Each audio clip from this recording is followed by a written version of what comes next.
Peace, y'all. It is I, the Emma, Energy Master Allah, and you read the title correctly. Today we're gonna be talking about some stuff y'all love talking about on the internet. It's gonna be a doozy. So we getting into, everybody has something to say about the Matrix and it's a simulation and all of this, and then you got those that talk about the earth is flat. What is this, like the 1500s? Like, what's going on here? But as you know, it is my job to investigate, share my own experience, and most importantly, introduce to you the language that is necessary for you to understand things.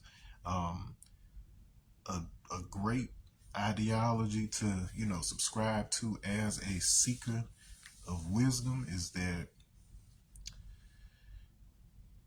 anything in the universe is true. It's just a matter of how much information is necessary for you to be able to connect this dot to this dot. If those dots are so far away and require so much information that you probably would never connect it to within your lifetime, as far as your reality is concerned, those things aren't real to you.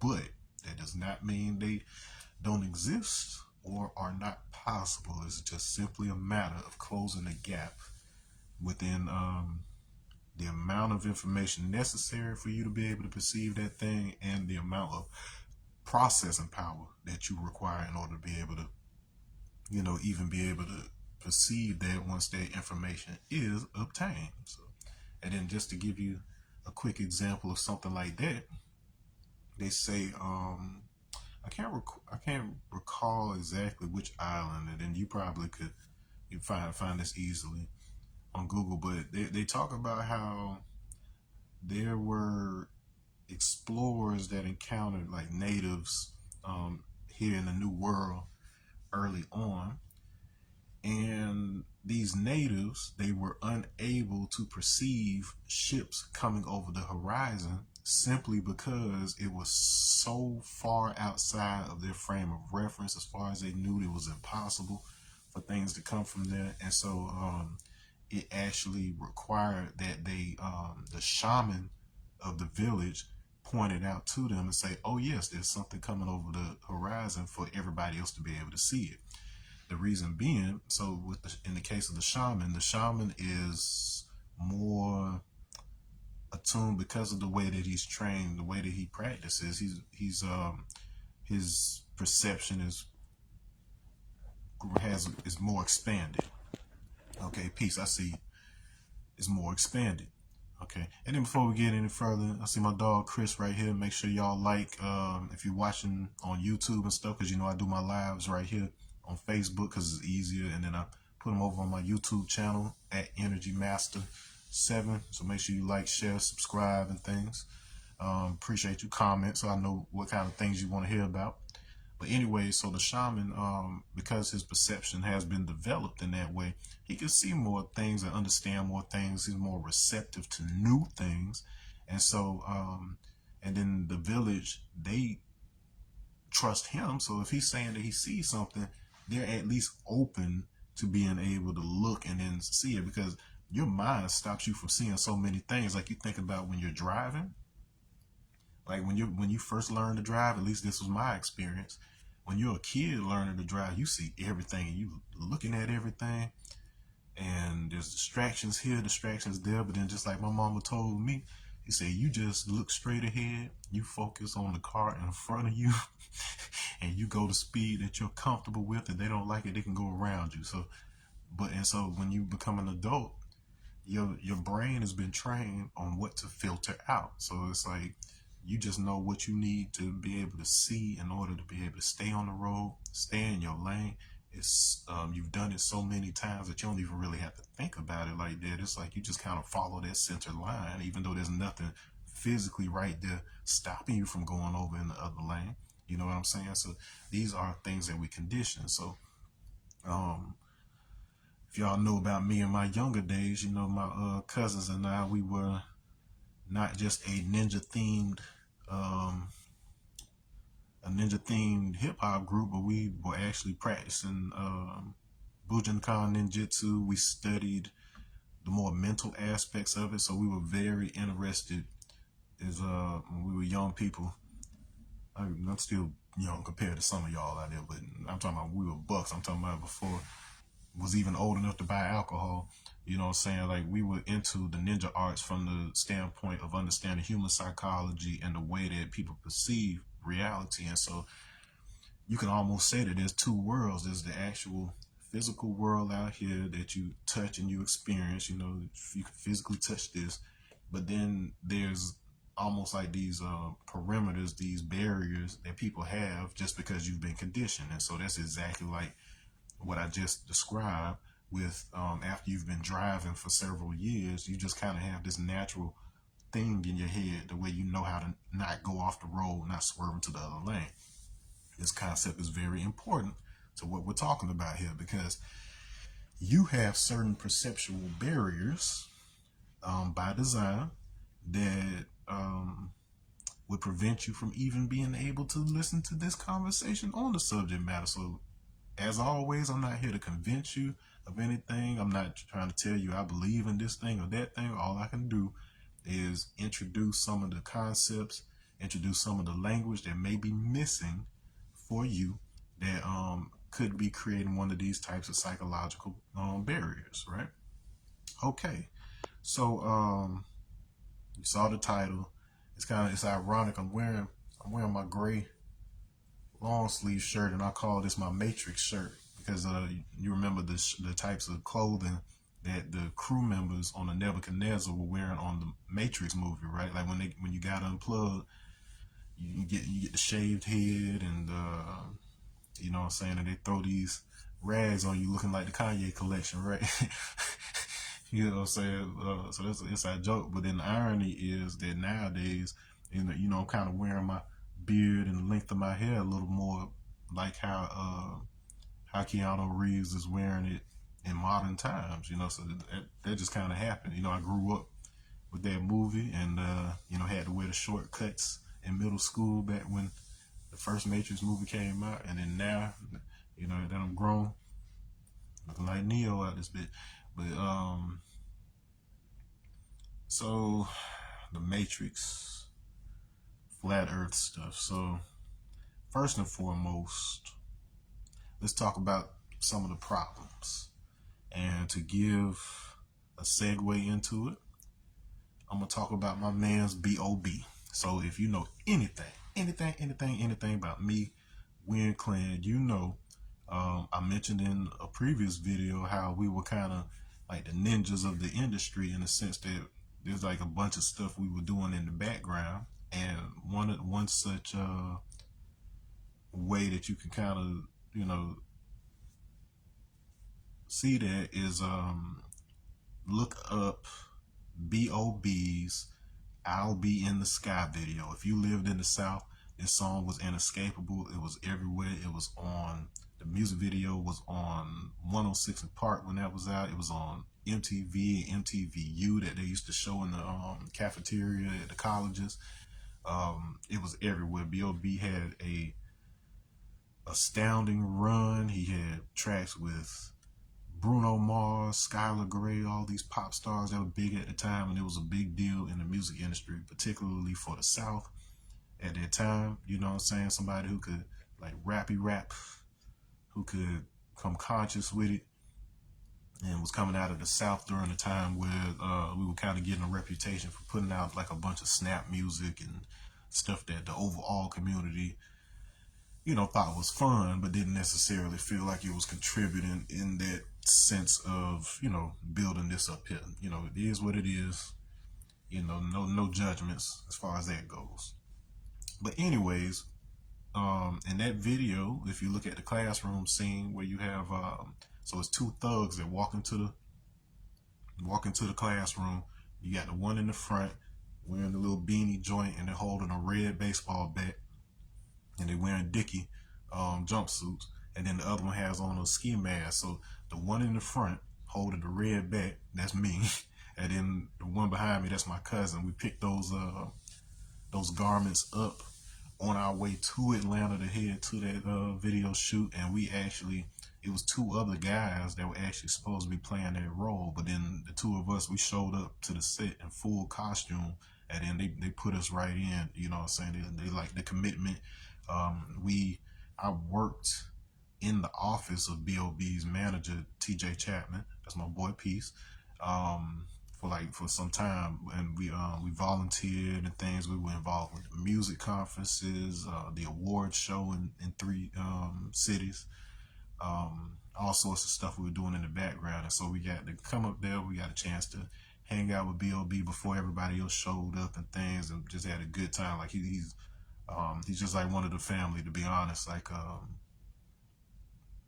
every time I've seen dude, he's always been cool. He always remembers us whenever we show up. I've run into this man all around the country, whether I be in California, Miami, like where else I would run into my dude. He shows love. That said, now B.O.B. is also known for some other things nowadays, and then among those things, there was a great deal of controversy because he started talking about some of the flat Earth stuff, right?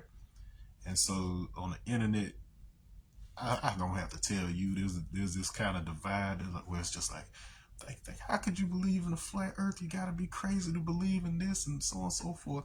And so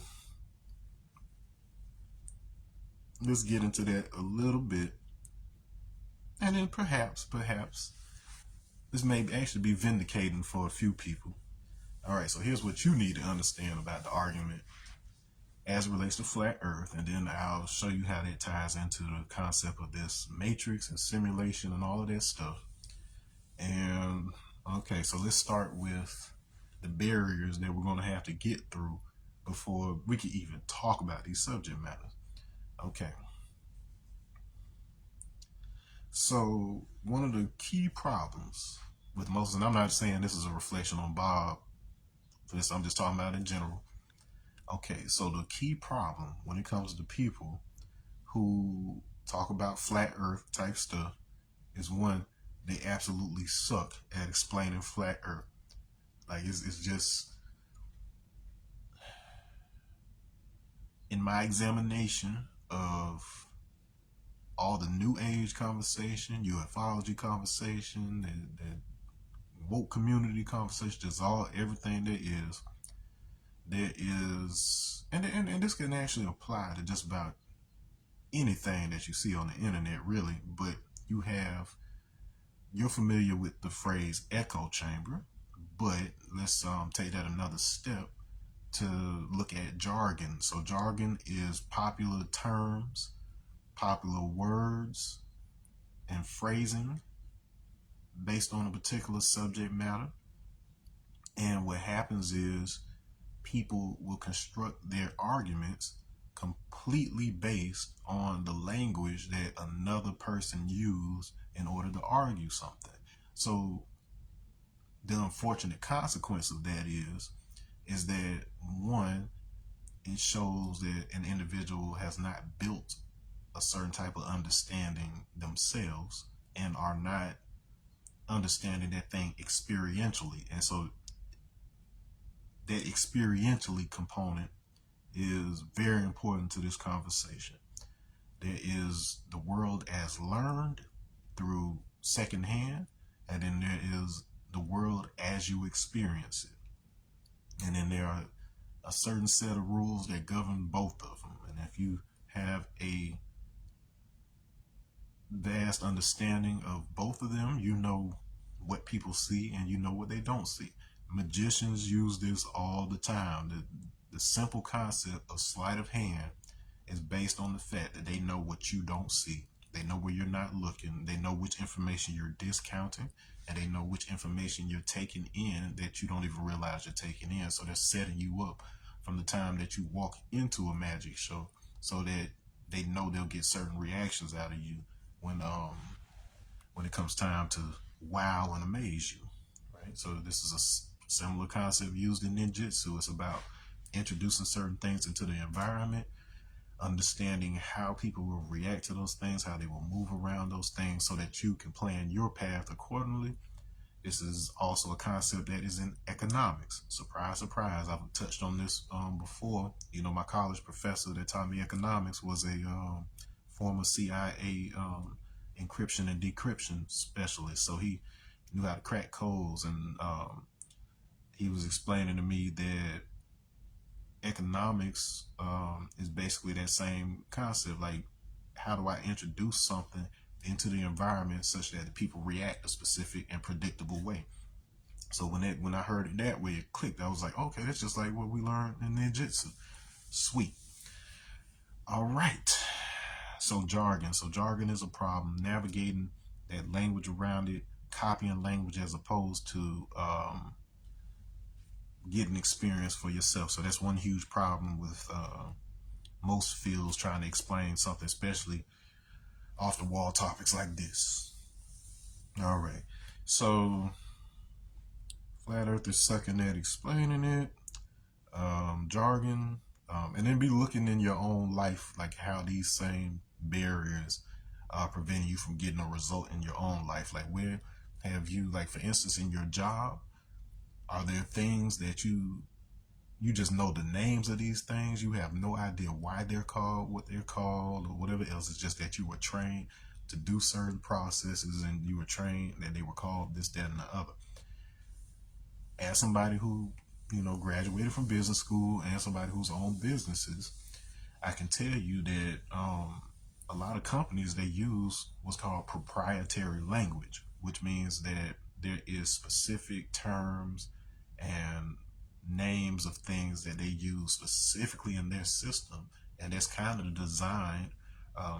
It's not necessarily its primary purpose, but it is that design allows them to create processes and protect those processes such that you can't instantly go somewhere else and then be able to explain this to somebody else. Like, if they're not using the same names to describe the processes that you're using, it's going to be hard for you to translate those skills in those cases. All right, so keep that in mind. Okay, so if the world were flat, so let's look at some of the key arguments that come up and some of the key arguments against it. All right, so one of the worst arguments to get into and most poorly explained is the one where folks who say they can't see the curvature of the earth versus people who say you can. You go up in the airplane, yeah, I can see it when I go up in the plane, and so on and so forth. And then the person with the flat one, the vast majority of people trying to explain flat earth, they're typically going based on their certain old maps out there. A lot of them are going on once again other YouTube explanations. All right, I'm going to tell you what's missing. I'm going to tell you what I personally experienced, and once again, all I could do is give you the information, and it's going to help y'all out. So if you're one of those people who subscribe to it and you've been getting your behind whooped in the conversation, like people just like, oh, that's stupid, you dumb for this reason, da da da da. I hate to make this seem like I'm weaponizing people, but I'm about to give you the golden language. I'm about to give you the slang. Okay. All right. So the first concept that you need to look up. And once again, we only deal with scientific concepts. I ain't about to send you to some echo chamber dude that just gives a enthusiastic explanation on it so you can be convinced. Though this is something that everybody's using, whether you the homie on the corner or if you're the scientist in the lab. Okay, it's a concept of true horizon versus apparent horizon. So even in those words, you would think, oh, the true horizon is the real one. And you hear that word, the apparent horizon, and it says, oh, okay, well, apparent is basically saying, okay, well, this is how something looks. So it may or may not necessarily mean that it's real, but to me, that's what's apparent. That's what it looks like it is. And this actually creates one of the biggest problems in our perception as a society, because every single scientific observation is based on what is apparent. Is to say, we looked at something, we went through certain checks, like how we measure reality, and we were recorded what we saw as we saw it. Okay, so you've already got this issue of human perception playing a role. And if, let's say, if that perception was shaped by you having been trained a particular way, having been indoctrinated in a particular way to where you're looking for certain things and totally discounting other things, that's why that example I gave earlier is important about when you were learning to drive versus now. Okay, and so you got this apparent results that you get. Now, on the true side of things, the proofs and calculations and things of that nature are understood to at best be theoretical. That means based on the existing math right now. Peace, Stephen. I see you. Based on the existing math and based on the existing sciences, things that we know change. Once again, my favorite example, when I was a kid, I could take a science test, and if it said um, dinosaurs are evolved from what animal, if you put lizard, and if they said how many planets are there, if you wrote 9, then back when I was a kid, that would have gotten you an A on the test. Now that I'm old enough to have kids, now they've been told dinosaurs are probably, especially the T-Rex, is probably more closely related to a chicken, a bird, than it is related to a lizard. And we only have 8 planets in our solar system now, whatever. So my very eager mother just served us 9. She didn't even serve us 9 pizzas. We don't have any pizzas to give them because they done got rid of Pluto. So all my acronyms are all messed up now, right? And so this just goes to show you how these things change and the way they evolve. All right, boom. Okay, so what is a true horizon versus an apparent horizon? So the true horizon, if you Google this, matter of fact, the best way for you to search on it, because one thing I have come to understand as well is it's not enough to tell people to go do your own research, because you need certain research tools in order to know how to get to the credible sources. Also, because we live in an era where we're mostly using search engines, and these search engines have specific algorithms for search engine optimization, you have to know what to type in order to get the results you want. Like if you don't phrase, it's just like phrasing your question on Jeopardy. If you don't phrase it right, you don't get the money. You don't get the answer, right? And so the best way to type this in is true horizon versus apparent horizon. Search that, read that. In summary, the true horizon, it says right off top, is a theoretical concept that only exists in geometry. It is the concept of a tangential line. A tangent means, like, if I have a circle, it is a line that touches that circle only at one point. So it's basically like if I'm sitting a circle on a flat surface, it's only theoretically touching at one point. It's only one point that intersects that line. Okay, so it is the theoretical line. So if you're standing here and you're looking at it, then your line of sight intersects that curvature at a single point. This is not how you see things. It is impossible to see it in this particular way. This is understood. This isn't a secret. Like, this is literally the understood science around this concept of a true horizon. So it is just on that already kind of creates problems with your ability to see actual curvature of a curved object. Okay. And then I'll get into a little bit of geometry so you understand another issue when it comes to curved objects. Okay. Anyways, by contrast, the apparent horizon is exactly how you see the horizon. So when you're looking and it appears that the edge of the land is meeting the edge of the sky, that's apparent in our view. This apparent view can be affected by a number of factors, which include the elevation that you're standing at when you're looking at it. There is something called atmospheric refraction. So that means that depending on the state of the atmosphere, it can change the way that the light is bent, and so that causes a number of different effects.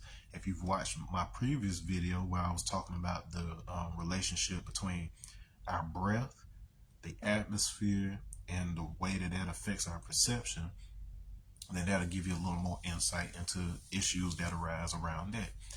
Um, but there's just a number of factors a number of variables that affect the way that the apparent horizon appears. Now, the other issue with that is that the vast majority of calculations, the vast majority of things that we are taught are real are based around that apparent perception, and then this is admitted. Like any model associated with being able to observe the curvature is in fact theoretical at best. And this, once again, it's not my personal opinion. Just Google true horizon versus apparent horizon. This it's just simple math. Now I told you there was another problem with curvature. Okay, so there's two concepts that you have to understand. Okay, so a sphere, which is what you're taught in school, the Earth is shaped like. It has an infinite number of points on its surface. That means that, and then every single one of those points is equidistant from the center of that sphere. Okay, all right. So this isn't a problem when you're talking about, okay, I'm holding a ball and I experience a ball is one thing. It doesn't have that experience of infinity when I'm holding the ball. Well, from a mathematical standpoint and a geometrical standpoint, it is considered a surface with an infinite number of points. Like I just explained to you, according to that definition that we gave, the true horizon is based on geometry. It's based on theory, right? So it's like, so this is where the divide happens. Are you perceiving the world through the actual experience of it, like how the world looks when it appears to be like this, or are you experiencing the world through the geometric framework? Okay, well, the problems with that is that mathematical geometric framework is often only observed and made receptive to people who have studied those subjects for many, many years. So the doctors and the scientists and the astronauts and the folks like this, they've been taught this math on it. So they perceive the world through the filter of the math that they were taught, the sciences that they were taught. The problem with that is that when you have an authority that is teaching you these things, they have the discretion to choose which things that you are allowed to learn and which things you are not allowed to learn. They have discretion over who gets to learn it and who doesn't get to learn it. We already know that there are clearance levels when it comes to these highly classified projects and government operations. And so that means that the reality that this person on this level has built and perceives can be drastically different from the person who has this level of clearance. So we've got all kind of issues already right there with the way that we perceive things. Okay, so we covered that true horizon versus your apparent horizon. So here's another issue that is going to put a little glitch in your matrix, going to put a little dent in perception. So there's two words that we use interchangeably that should not be done so because it's deceptive, and those words are, we can say, rotation and revolution on one side of the fence, but then we have this word oscillation.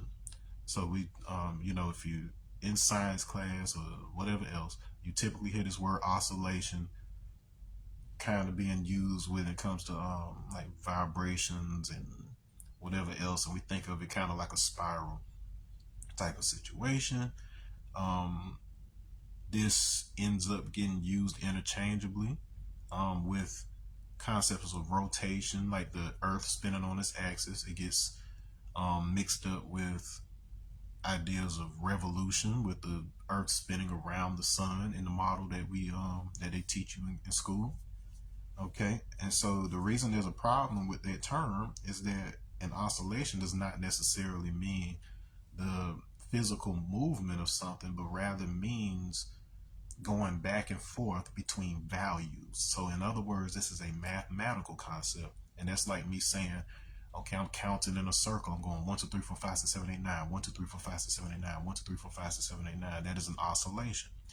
Now, perceptually speaking, let's say I take a bicycle tire, and that bicycle tire has 12 spokes. Then if I'm looking at one spoke in the front and I'm spinning it around, I'm going to count 12 spokes before it comes back around to me. So that rotation is like me going 1, 2, 3, 4, 5, 6, 7, 8, 9, 10, 11, 12. 1, 2, 3, 4, 5, 6, 7, 8, 9, 10, 11, 12. 1, 2, 3, 4, 5, 6, 7, 8, 9, 10, 11, 12. Okay. So just get that conceptually. So here's the problem. You experience everything with your brain.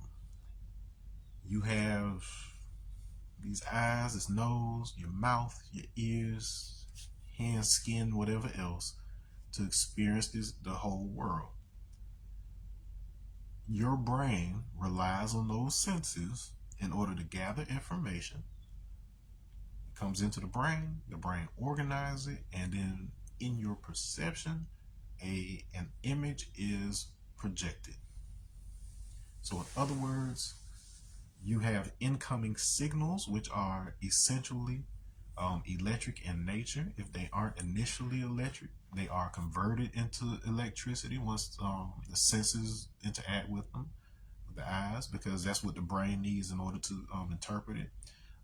That electrical information is also accompanied by chemical and mechanical information that can be stored and interpreted within the body. So you interpret data out here a little differently than what's happening inside here.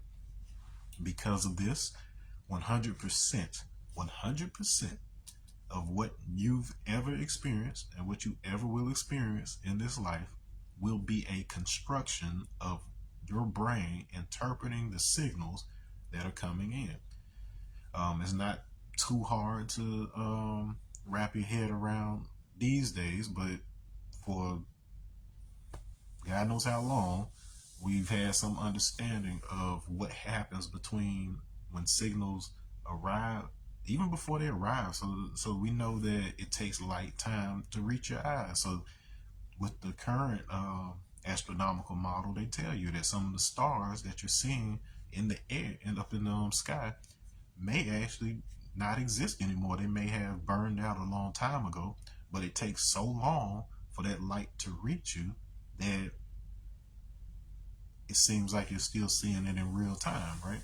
So this creates another issue. So when you're talking about distance, essentially what you're talking about, so we know distance affects timing. Time, distance, and time are related and affect timing. Distance, we can look at it as, so our entire perception of space and time is based on these values and how your brain is calculating the distance between this thing and that thing. If you have, especially if you wear a pair of these or have ever had eye issues or whatever else, if you've ever been to the eye doctor, you know that distance makes a huge difference in how you're able to perceive something.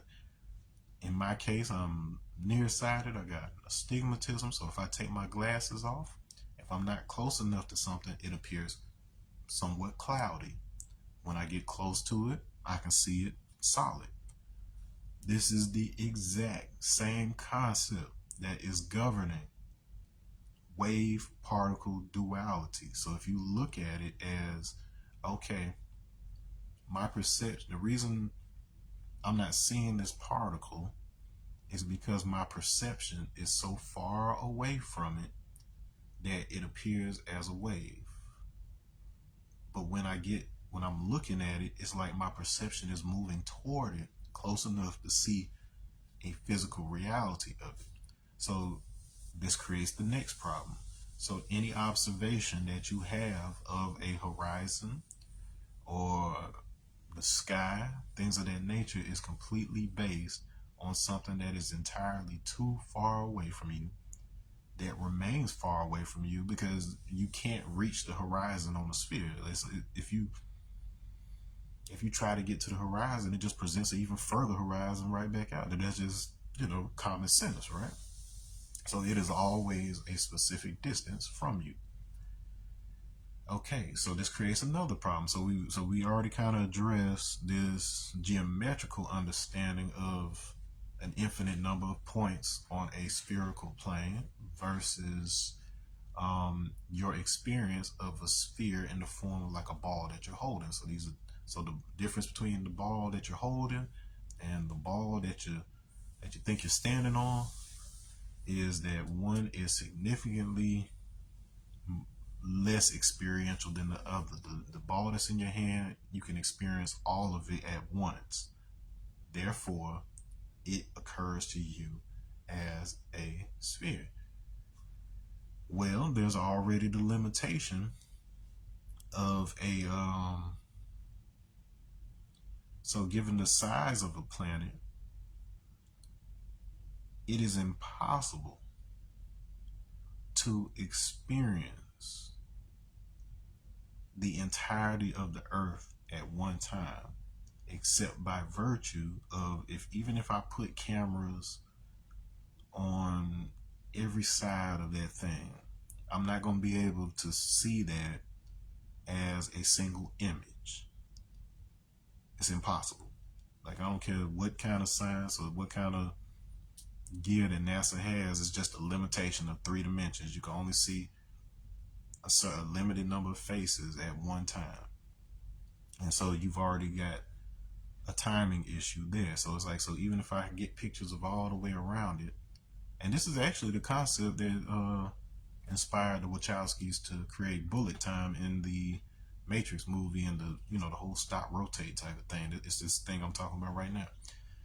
You can make it seem like a seamless stream of timing by taking several pictures around this object and then filling in the gaps in between the pictures so that it's a smooth continuity.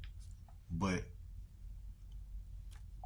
you can't experience an entire planet at once, not with the science that they're explaining right now. In contrast, that little ball that you have, you can experience all of it, not necessarily with your eyes at one time, because you would still have to rotate that ball to see the different sides of it.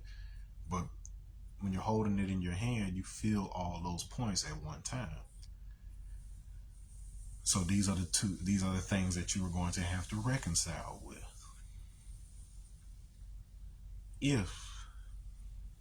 If you are going to subscribe to a concept of an existing ball-like planet, you are probably going to have to at least open your mind to the concept that if you are experiencing it as a sphere, there may be a much larger version. We'll just put it that way. There may be a larger version of you somewhere outside your perception.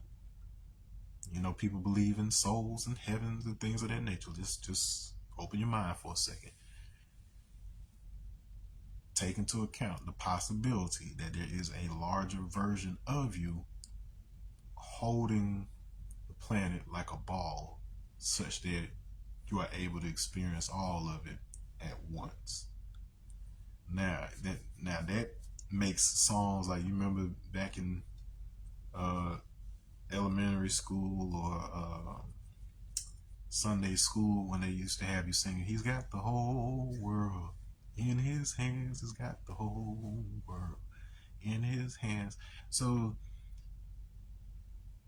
wouldn't it be fascinating? You know, we typically think of, like, because of meta and virtual reality headsets and things of this nature, we always think about a simulation in terms of putting something over the head, over the eyes, augmenting the senses in that way.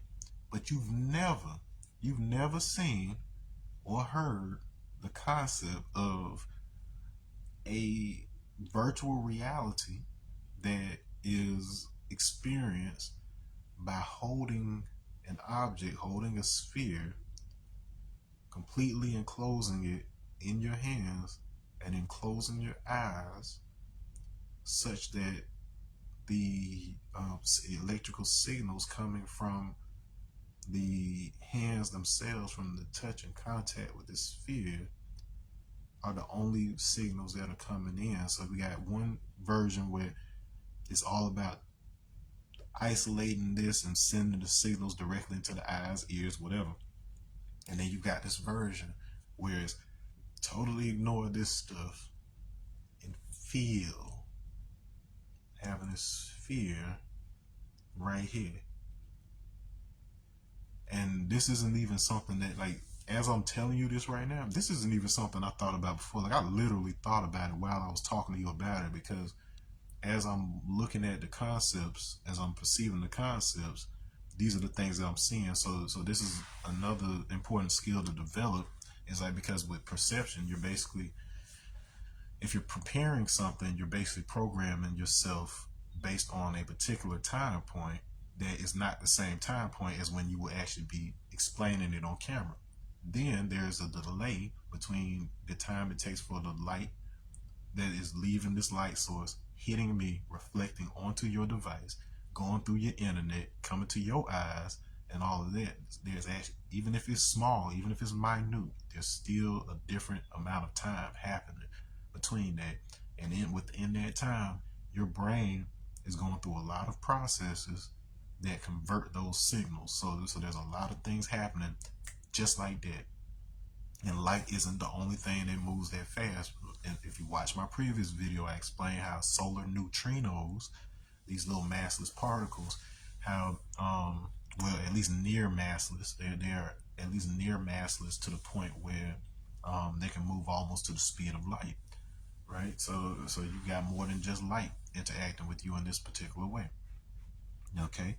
And then we also talked about how your body perceives those neutrinos. So the UV light, these other bands of light, these neutrinos, stuff like that, they're being experienced by your melanin.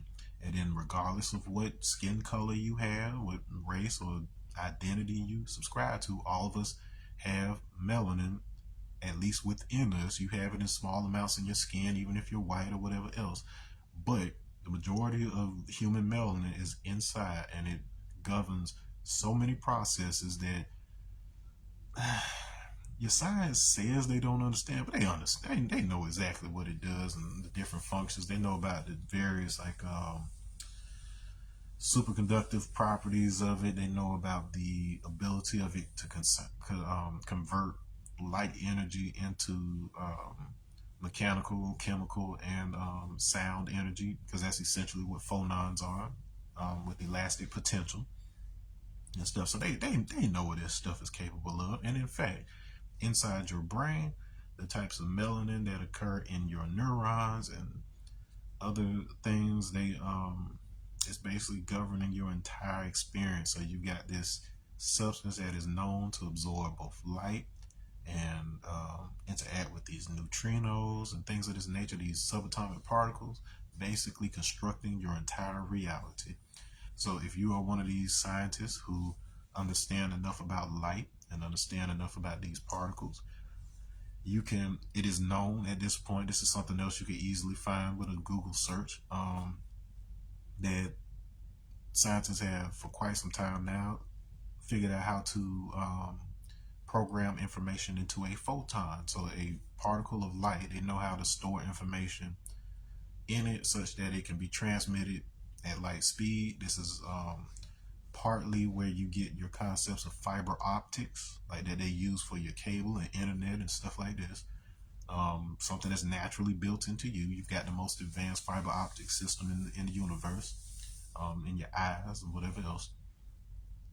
But they can put information. So all it would take, and then a fun fact about photons, these particles of light, is that if you split a photon, it doesn't change size. So if you split it, it's the same size. These packets of energy, these packets of information, it's just that the energy is divided between them. So if I had one particle that was 4 units of energy, when I split it, they'll be the same size, but they will have 2 units of energy.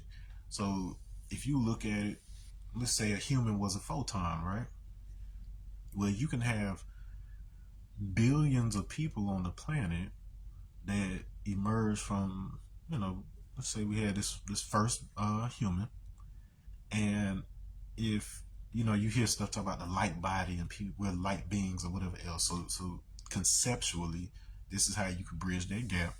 Is that if you had billions of people on the planet, then you're all roughly the same size. There's a range of heights and weights that we normally deviate between. So it's a closed bracket. There's a certain number of features. We got a certain number of fingers, except for a couple of mutations and anomalies out there. For the most part, we got the same number of fingers, those heights, and we've got a certain gradient of shades. So there's even though we've got different shades of skin color, there's limitations on which skin colors those can be. Like it's not people popping up that are blue, green, purple under normal circumstances. Okay, so this is to say that there is a limited range within which we oscillate. There's certain values within which we oscillate as a species. Okay, and if you're taking that one single concept and you're dividing it into a billion people, we call that a template. And essentially, it's the same concept as you dividing a photon into multiple photons, it maintaining its size and shape for the most part, but the energy distributed between each of those photons is divided amongst them. So whereas if I had one person who had the energy of a billion, and then I divided him into a billion people, then each one of those people only has 1 unit of their energy. Okay, so this is where we start getting into the concepts of we are God. Okay, so take the example I gave before and apply it here. Imagine one person who is able to process the information that is collected by a billion people. And that's not how many people on earth. It's like 8 billion. But then just for round numbers, for the sake of the explanation, one person who has the perception and is able to process the amount of information that a billion people are processing all at once. So that's if it's a billion people, that's 2 billion eyes. So you're able to collect 2 billion people worth of information.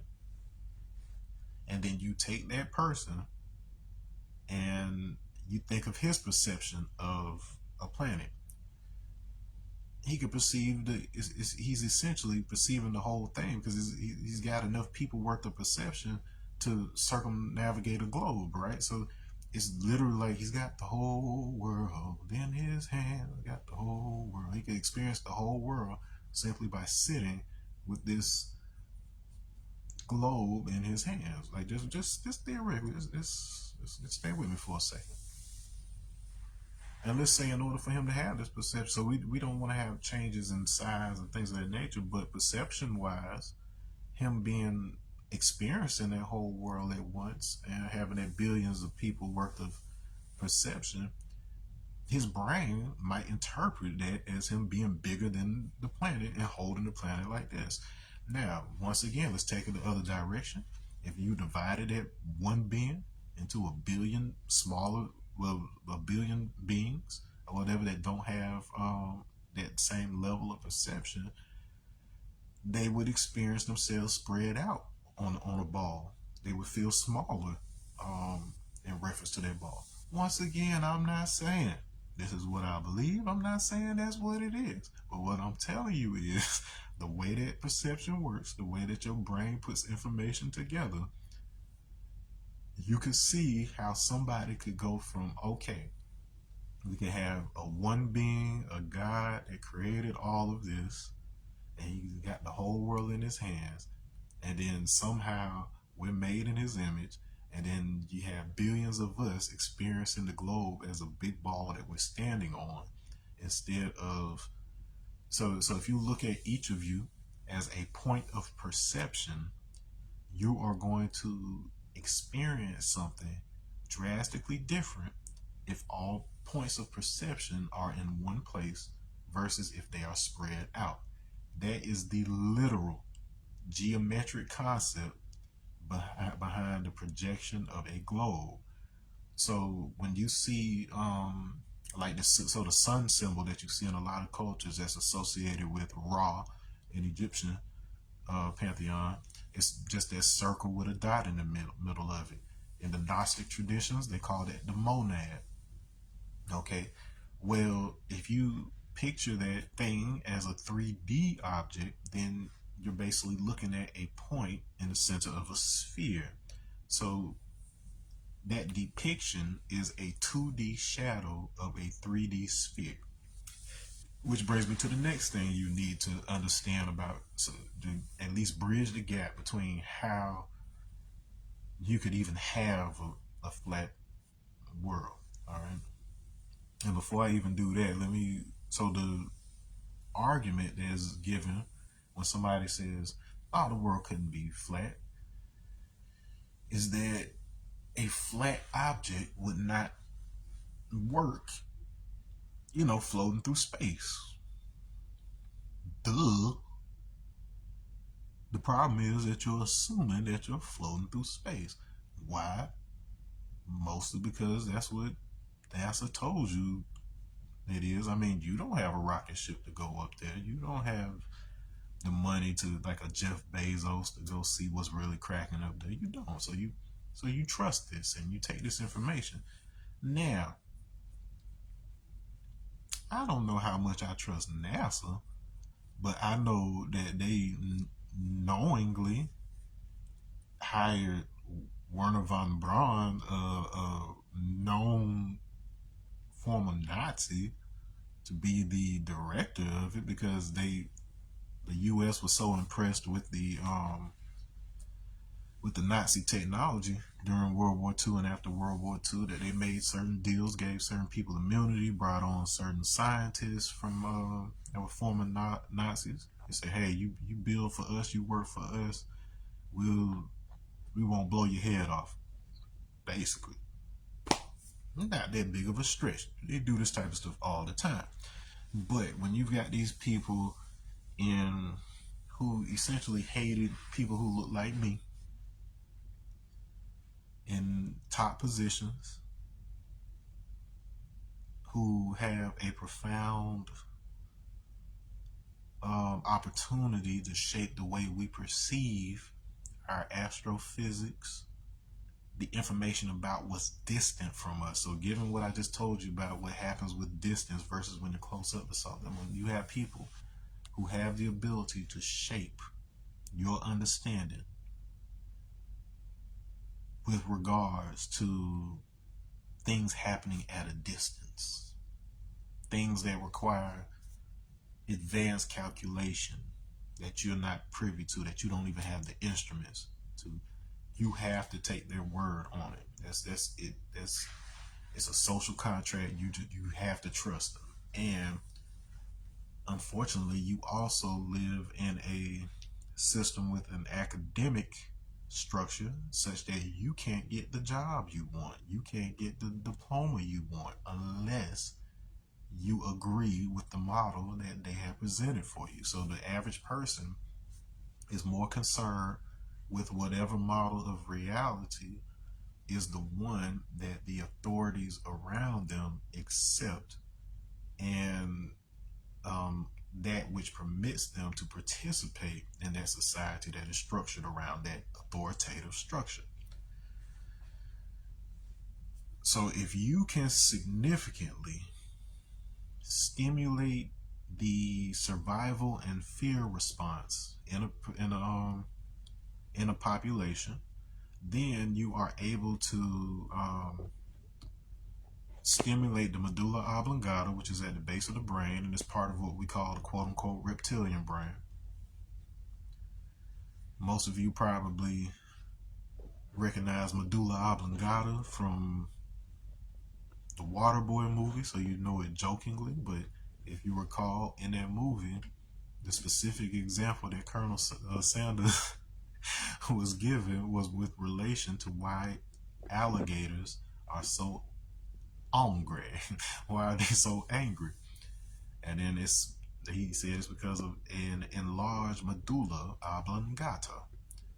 And so right there, the fact that they used a reptile to give you an example related to this part of the brain, Adam Sandler was trying to give you some jewels, but you'd just rather laugh, right? But anyways, so the medulla oblongata is a very interesting part of the brain, and it is one that is particularly of interest. My friend Steven is watching, and myself, we have participated in workshops related to out of body experience and things of that nature. And even before going into those experiences, I had been having similar experiences before, didn't know how they were happening or how to activate those experiences. But I did understand to a good degree, like how the brain operates and how that's even possible. And and a lot of that didn't even start out with me trying to find those things out, but it was kind of like being guided. Like the best I could call it is like divine guidance, like where I would be involved with one thing or engaged with one thing, and then it would lead me to the next thing. Be like, well, yeah, you're looking at this. Well, you need to look at this thing too. And I'm like, whoa, wait a minute. I would have never learned that in school if I hadn't been searching for it.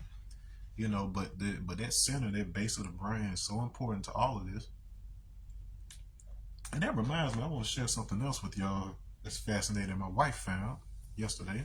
So if you have been watching my videos, I did a video the other day about this thing that was going on with this information that was being kept from us regarding my son and his skull. They're talking about he had his ridge up his skull and stuff that we never knew about. But anyways, so I don't know if I shared this in a video previously, but yeah, I may have. But I talked about how when my son was born, he just had this perfect timing to disrupt my sleep cycles. Like I'd be asleep, and then he would wake me up during these stages of sleep where I'm not normally supposed to be awake, and then that's when some of those experiences started happening, like out of body experiences and a number of phenomenon that you kind of hear about, but then I was able to experience it firsthand and be like, oh, okay, this is what's happening. Okay, I see what's happening. And then I tell you what, like your ability to explain something does not negate the reality of it at all. And in fact, it makes it that much more real, that much more plausible, that much more teachable. Okay.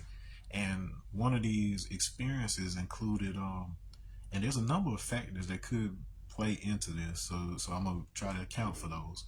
But when we first like moved in our apartment, we didn't have we hadn't bought beds, like real beds yet, and so we had an air mattress. And for the most part, the kids, they're small, they just come and sleep in there with us. And so my son, like from the time he was small on, like he always slept next to me, under me, on me, every night. And so he was curled up under me this particular night, and he's moving around a little bit, so naturally that's going to wake me up at certain times and things of this nature. And where we have this air mattress position, we're actually kind of close to the internet router, like up there where my head is, and things of this nature. And so in the middle of the night, he kind of bumps me a little bit. He moves a little bit, and so it wakes me a little bit, not completely, but just enough to where I'm starting to be jostled away, starting to come to. And I hear something. It sounds like a scrambling signal type of thing. Now let me explain this as clearly as I can. Okay, so if you've ever stayed up late enough to where you're getting sleepy enough to where you're starting to like kind of nod and then you're starting to kind of dream already, like you've experienced how the audio of the room changes, where it's like you stop hearing, especially if it's nice and quiet in the room. It's like you kind of start hearing the dream. Like you may start hearing like the people or characters that are going to be in your dream starting to talk. You might start hearing like the environment of your dream starting to come in. This isn't anything that is unusual. Like if you've stayed up, been falling asleep, you've experienced something like this. Um, if not, then for the most part, if you just like fall asleep and then you're kind of out of it and then start dreaming, same concept is when you realize you're dreaming. When you're in the dream, you're hearing audio that is exclusive to the dream and not necessarily audio that's happening around you because it's quiet. So there you go.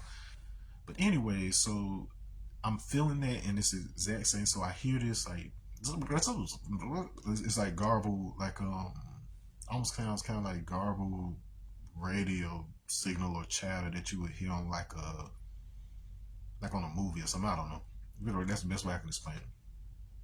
But no, hold up. There was a movie that had something like this, like what I'm explaining.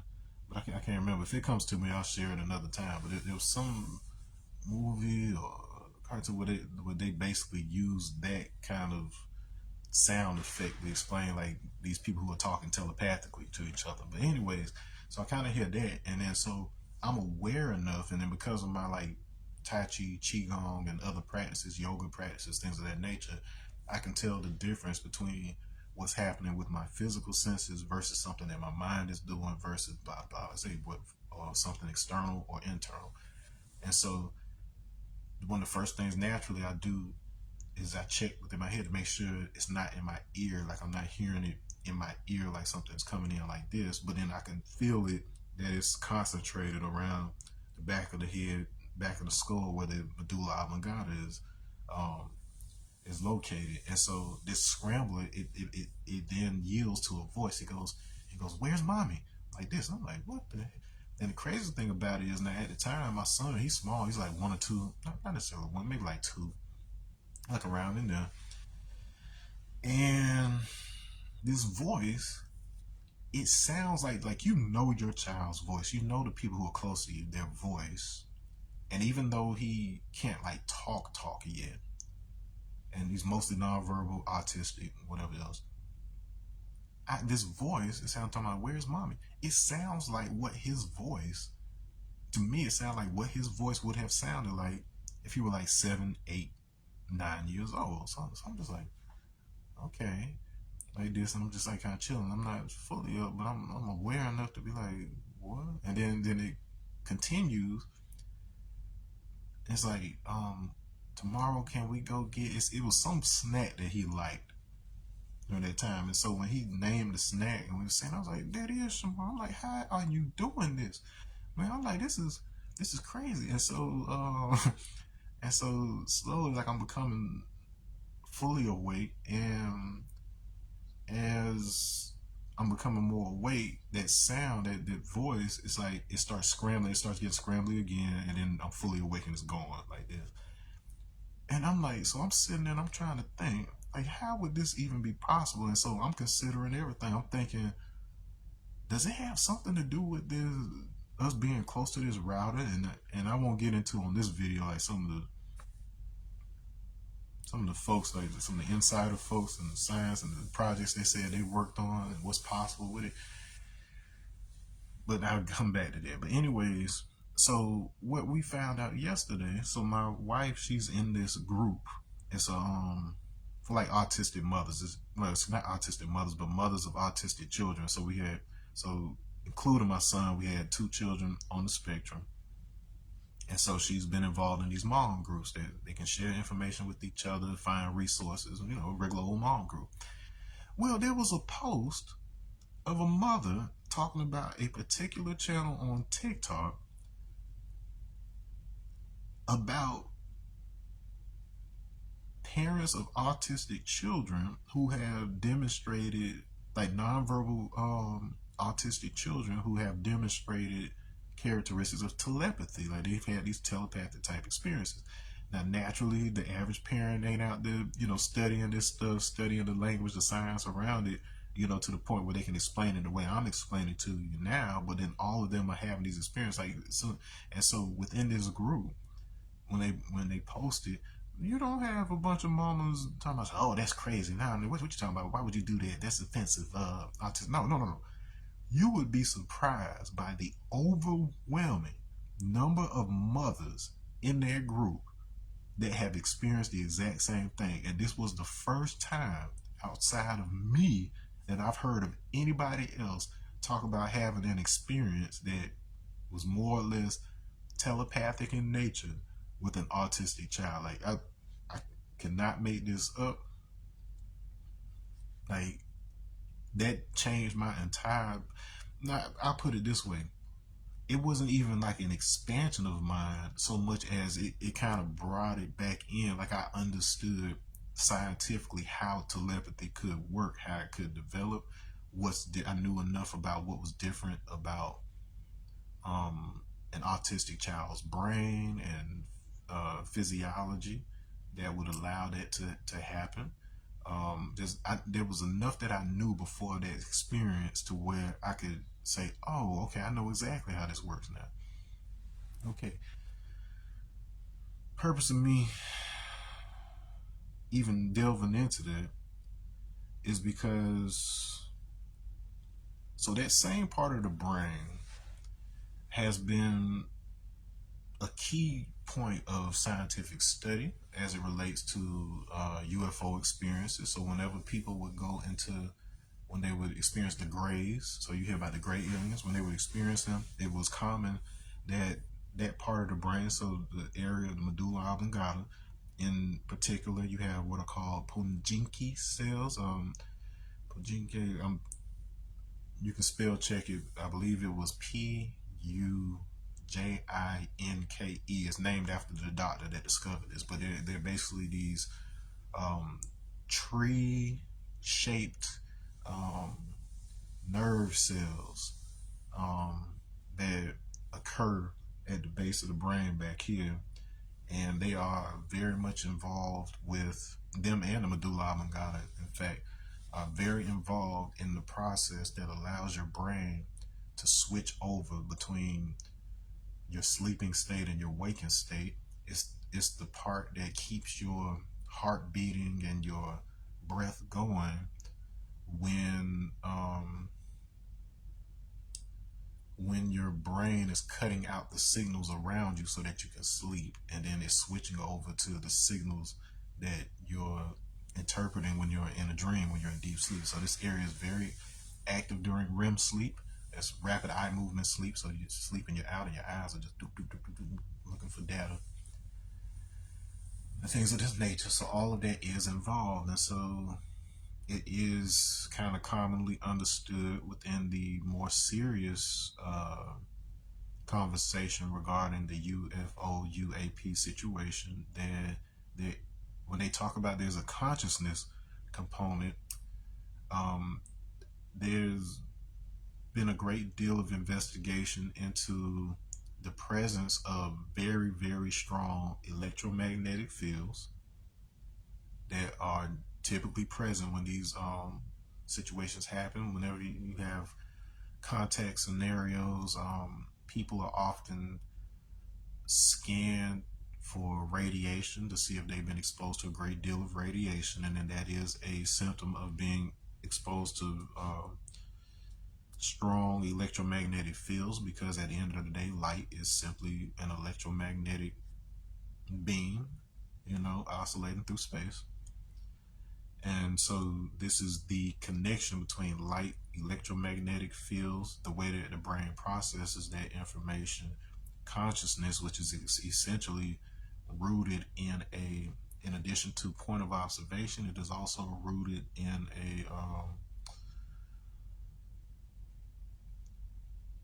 we could call a superluminal situation. So if you think of conceptually, the best way to put it would be if you have salt water, for instance. Salt water is a suspension. You've got these little grains of a substance suspended within this more fluid substance. And when you have that going on, the light can bend and so the substance can bend and refract light enough to slow it down to a degree, depending on the concentration of stuff in it. It slows it down by a certain rate. At the same time, because of the more solid material that's been dispersed throughout it, it can speed sound up significantly. So how would sound move faster than the speed of light?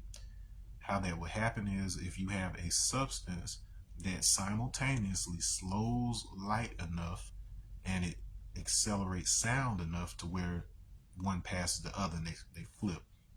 And so as you know, you're pretty much made of salt water, like especially your cerebral spinal fluid in your brain, ears, throughout your spine.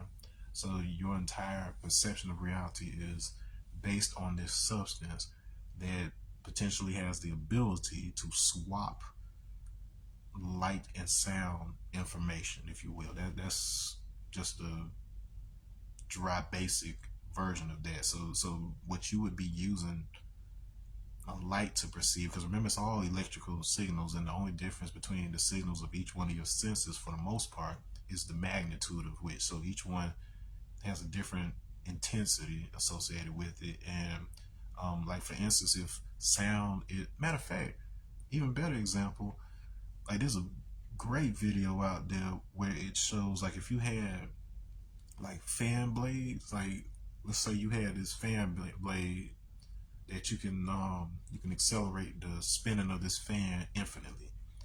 Well, when you start out, you're gonna see, like, you know how if a fan's going fast enough, it's like it almost either looks like it's standing still or going backwards. So you have that happen first. If it's going fast enough, it will start producing sound, like you start hearing. If it's going even faster than that, it'll start producing heat.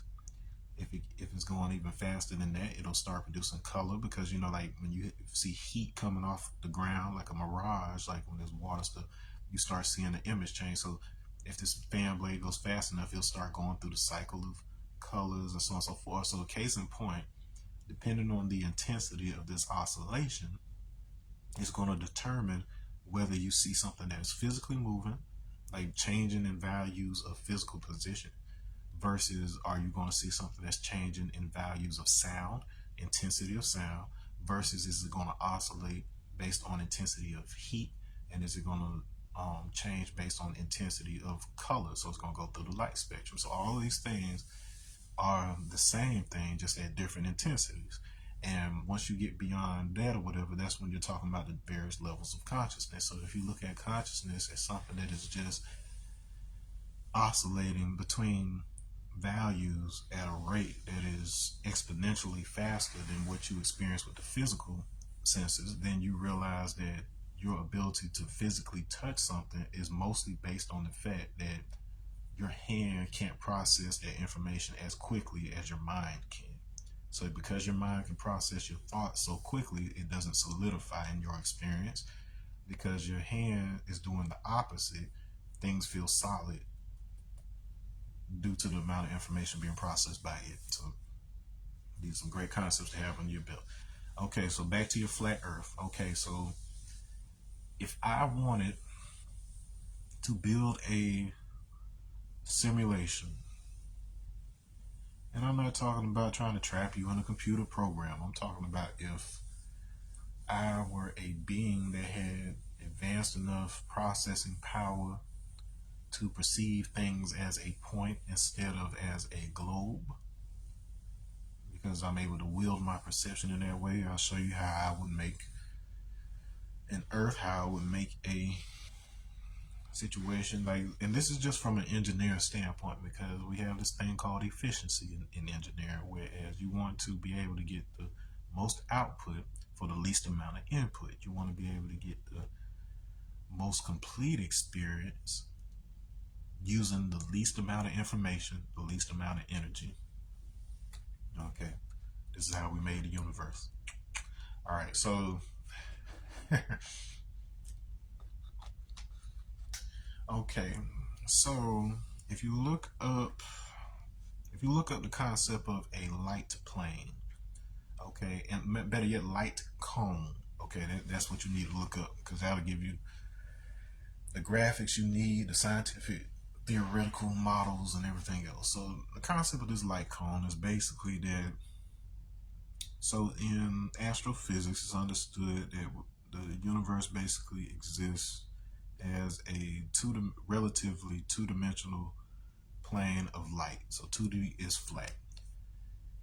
If I take a piece of paper and I look at it significantly close up enough, I will start to see what appear to be 3D fibers of that thing. So I get close enough and I can see the little, if I get even closer, I might be able to see particles or whatever else. But we take that same concept and we reverse it, where we look at a sky as far distant as it is, and it looks like a flat panoramic plane of stars that are the same distance from you. But the constellations, the pictures that you see, are actually composed, at least we're told, of stars that may be light years behind each other. That is like they could be staggered distances, but because they're collectively so far away, we only experience it as a flat plane, a flat picture. Okay, so this is where so you can already see how distance perception, depth perception, plays a role in whether we perceive something as 2D or 3D. This is a concept that is used for all sorts of things, including 3D goggles. When you go to a movie and you're looking at a 3D movie, when you take those goggles off that those things aren't 3D and coming out at you. But the way that the image up there is arranged and the way that the goggles are designed to focus and organize that information before it goes into your eyes, it gives you the perception of things coming out of the screen, and you sensing depth up on the screen, things of that nature.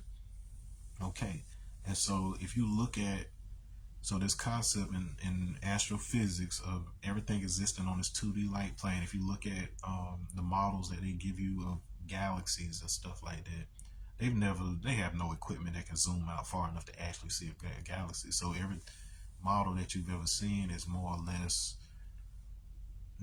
I wouldn't say just theoretical, but it is very light dependent, because they have to filter out certain values of light. They have to insert certain values of light. They have to convert certain radio and sound information such that it gives a visual representation. So any model that you've been given by NASA or anybody else, it has been doctored based on information that is collected and may not necessarily be visual information, but calculated information, as well as other form of sense data that has been converted based on its value. So if I have something that has a sound value of 5, quote unquote, and then I convert it to its equivalent in light intensity of 5, then it's going to give me a particular image. So if I'm translating, it's just like if you were to take, if you're playing music on your computer and you got the visualizer that shows you the sound waves.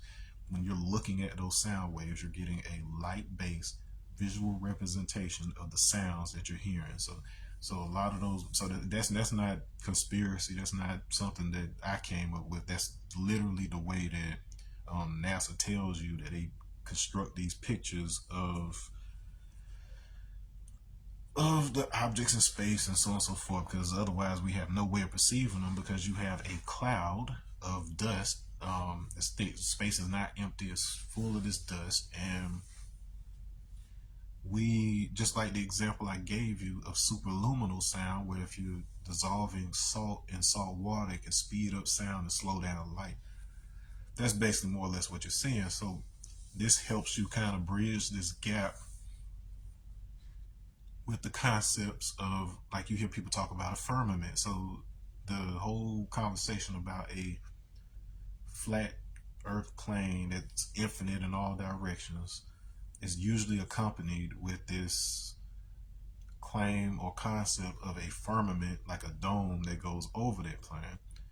And so that's part of it. So a firmament, the word sky, firmament, heaven were all interchangeable in the old text, in the Bible, these different versions. So an firmament is also understood not to simply describe the atmosphere, but also your breath. So your breath is considered part of this firmament. So your breath is heaven, your breath is sky, or whatever. So if you conceptually know what makes something a sky versus, oh, that thing up there, but if you actually understand the terminology itself, you realize you're breathing in the sky. That same thing that's in your lungs is what's holding that thing together up there.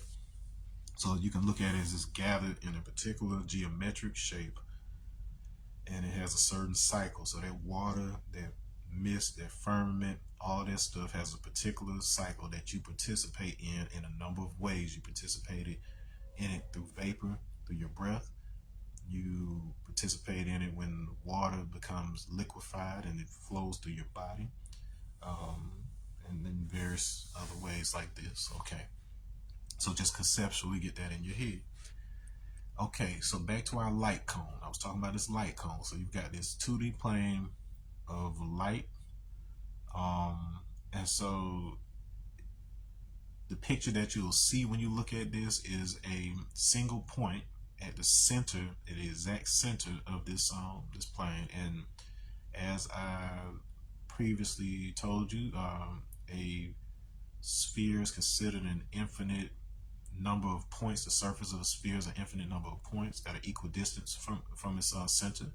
And so data-wise, you could just as easily depict the infinity of a sphere in the form of a 2D plane, which is why we have what is called Cartesian planes. That's the, like, when we map coordinates in, in trigonometry and whatever class in high school, it's a flat 2D plane that we apply in coordinates. And so if you understand that concept enough and you know how to translate that into polar coordinates, you can depict that exact same information as either a 2D plane and a 3D plane.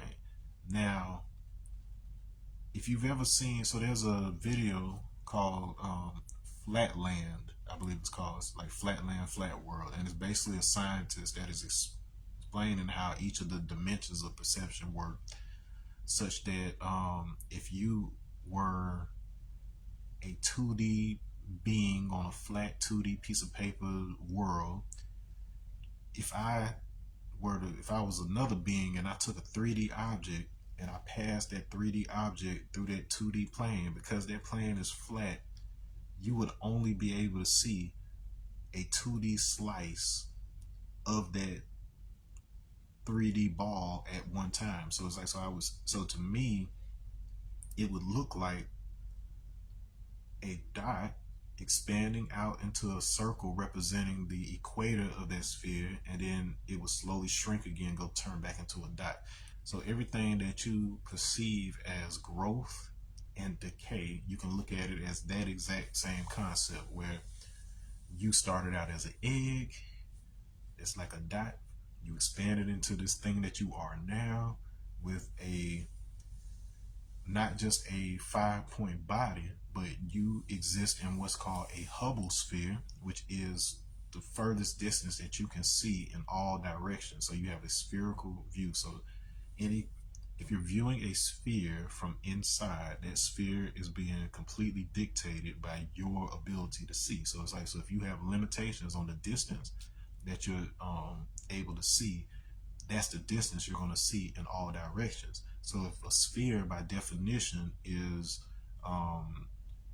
a surface, it has a surface with points that are all equidistant from the center. Well, that's essentially what your range of vision is creating. So right there, if I were going to give an argument of a flat earth, I would start there. But the fact that spherical observation from within a sphere is completely subjective to the distance that you as a viewing being are able to see.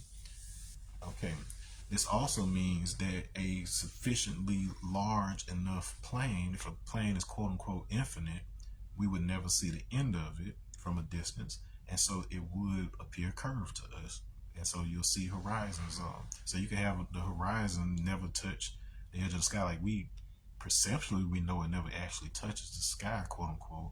But at the same time, if say you did have a dome that was interacting with a plane that is experienced as infinite, so you wouldn't even necessarily need to have a spherical plane so much as a light plane that you can never reach the end of. And that gets into something. So one thing that always got me when I would hear them talk about like the edge of the universe and things of that nature, and talking about how it expands, I always thought to myself, how do you know it's that the universe is getting bigger and not that you're getting smaller?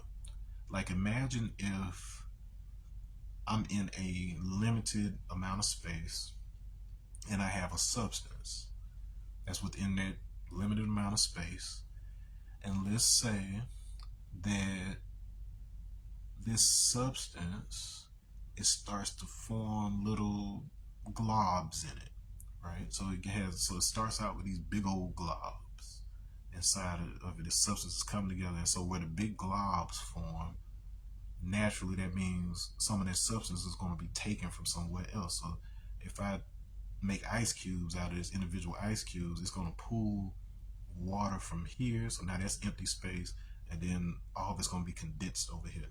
So that already kind of gives you a model like what we kind of think of the universe anyway.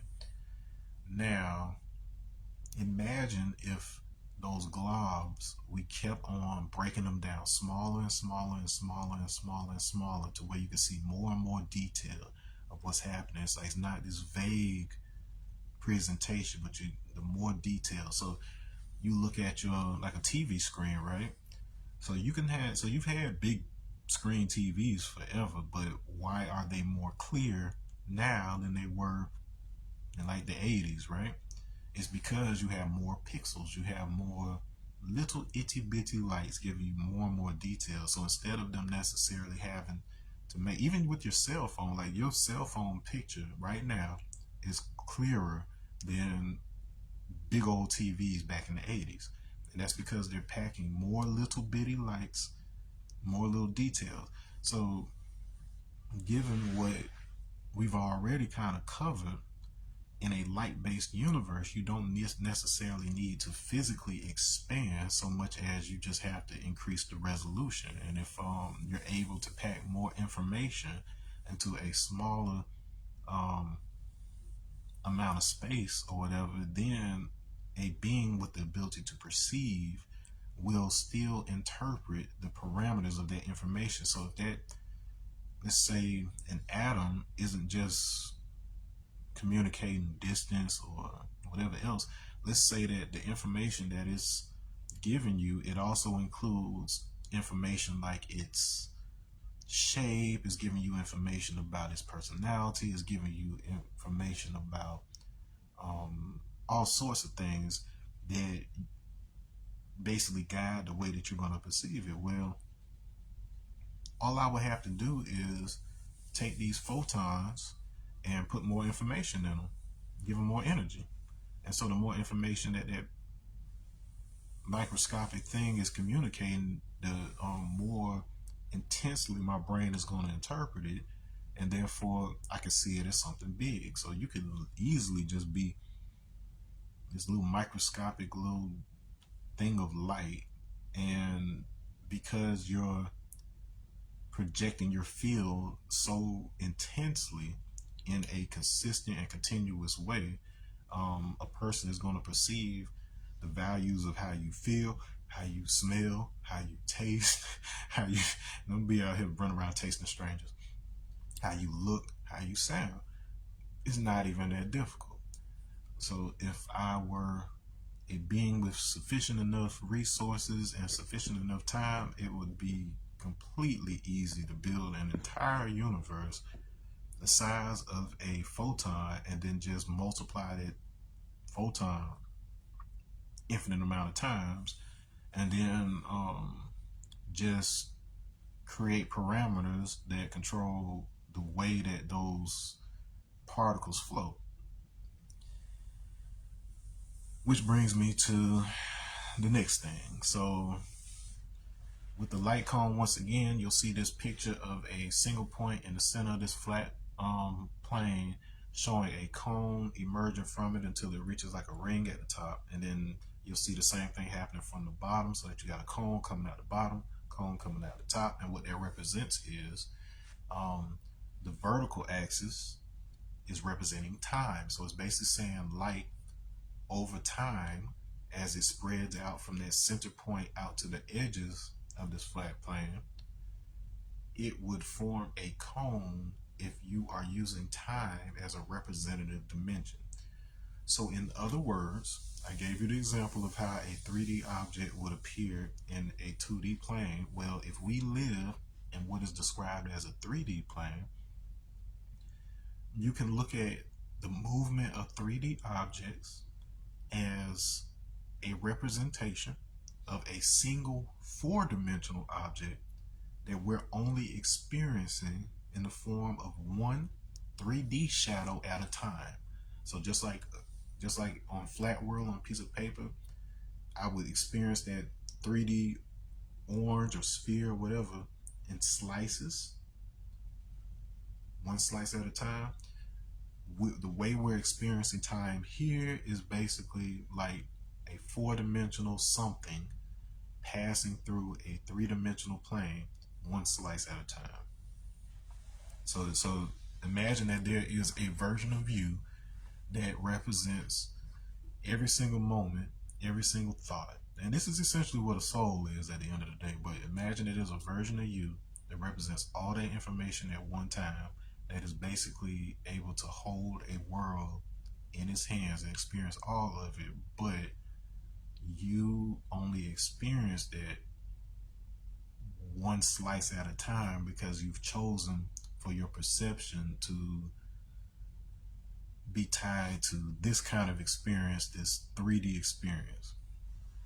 All right, and so in other words, given that model of the light cone that I just described, that means that you would have to be able to perceive time as a stack of slices on top of each other in order for you to perceive a 3D environment. So you don't necessarily have to be 3D. The world doesn't necessarily need to be inherently 3D.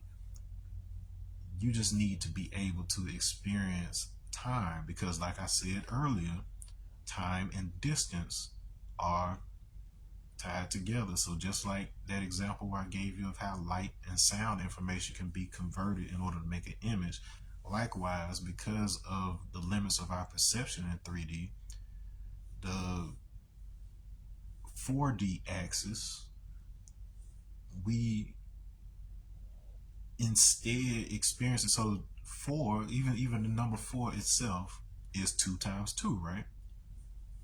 So imagine that because you're not able to perceive 4th dimension directly within this 3rd dimensional view, you instead perceive 2D slices like a animation. Like if I take a flip book, like I take a notepad or whatever else, and I draw one image at a time, and then I flip through it, depending on how well I've animated that thing, I could give you the impression that you're witnessing a 3D environment. And that's how all animation works, right? And so if you just look at the world as you have these two 2D slices, one representing the beginning, or the part that's closest to you, the part you're standing on. And then you've got another 2D slice, which represents the end, or what is farthest from you. So we typically look at that as space. And you look at everything that's happening in between it as the flipping through a flip book from beginning to end of your continuity, whatever. That's basically where you get the perception of 3D, of a 3D space. And so this means that there are faculties that you have that are far more expanded than what you've been led to believe, with regards to being able to perceive for dimensionality, and how that allows us to have a 2D light plane based relative universe and experience it as 3D. So this is something that is unique to this plane that we're on and that we're in. Okay. So why do people think that the world is flat? I've given you sufficient information there. Why do they think we're in a simulation? Well, I've given you at least significant information with regards to how that would be possible. But so aside from jargon, aside from old ancient pictures and stuff like that, the other way that people have experienced this is through phenomena that we would more or less perceive as psychic. So you have those people who say that they can either astral project, or they can remote view and things of that nature. Um, Whether or not you believe in them, at the very least that you need to understand is that your government believed in it enough to where they had programs like MK Ultra, where they trained people, they created devices to augment abilities in these fields. They have successfully used techniques and technologies associated with that field of things in order to actually help people. They have saved lives using this stuff. So it is real. But once again, not here to convince you to believe in this thing or that thing, but just know that once again, this is one of those things that the authority that is shaping your reality and your academia and paying your bills believes in this stuff enough to where they have for decades. This is a new phenomenon. It's something like we're talking about 70s at the late, probably earlier than that. That these different programs have been going on. Okay, and so if you've heard the talks I've done with my mother, if you haven't seen those, I have a playlist on my YouTube page of the three videos I did with my mother's channel, Smart and Messy Situations, regarding my personal experiences training with OBE and Darius J. Wright's workshops and things of that nature.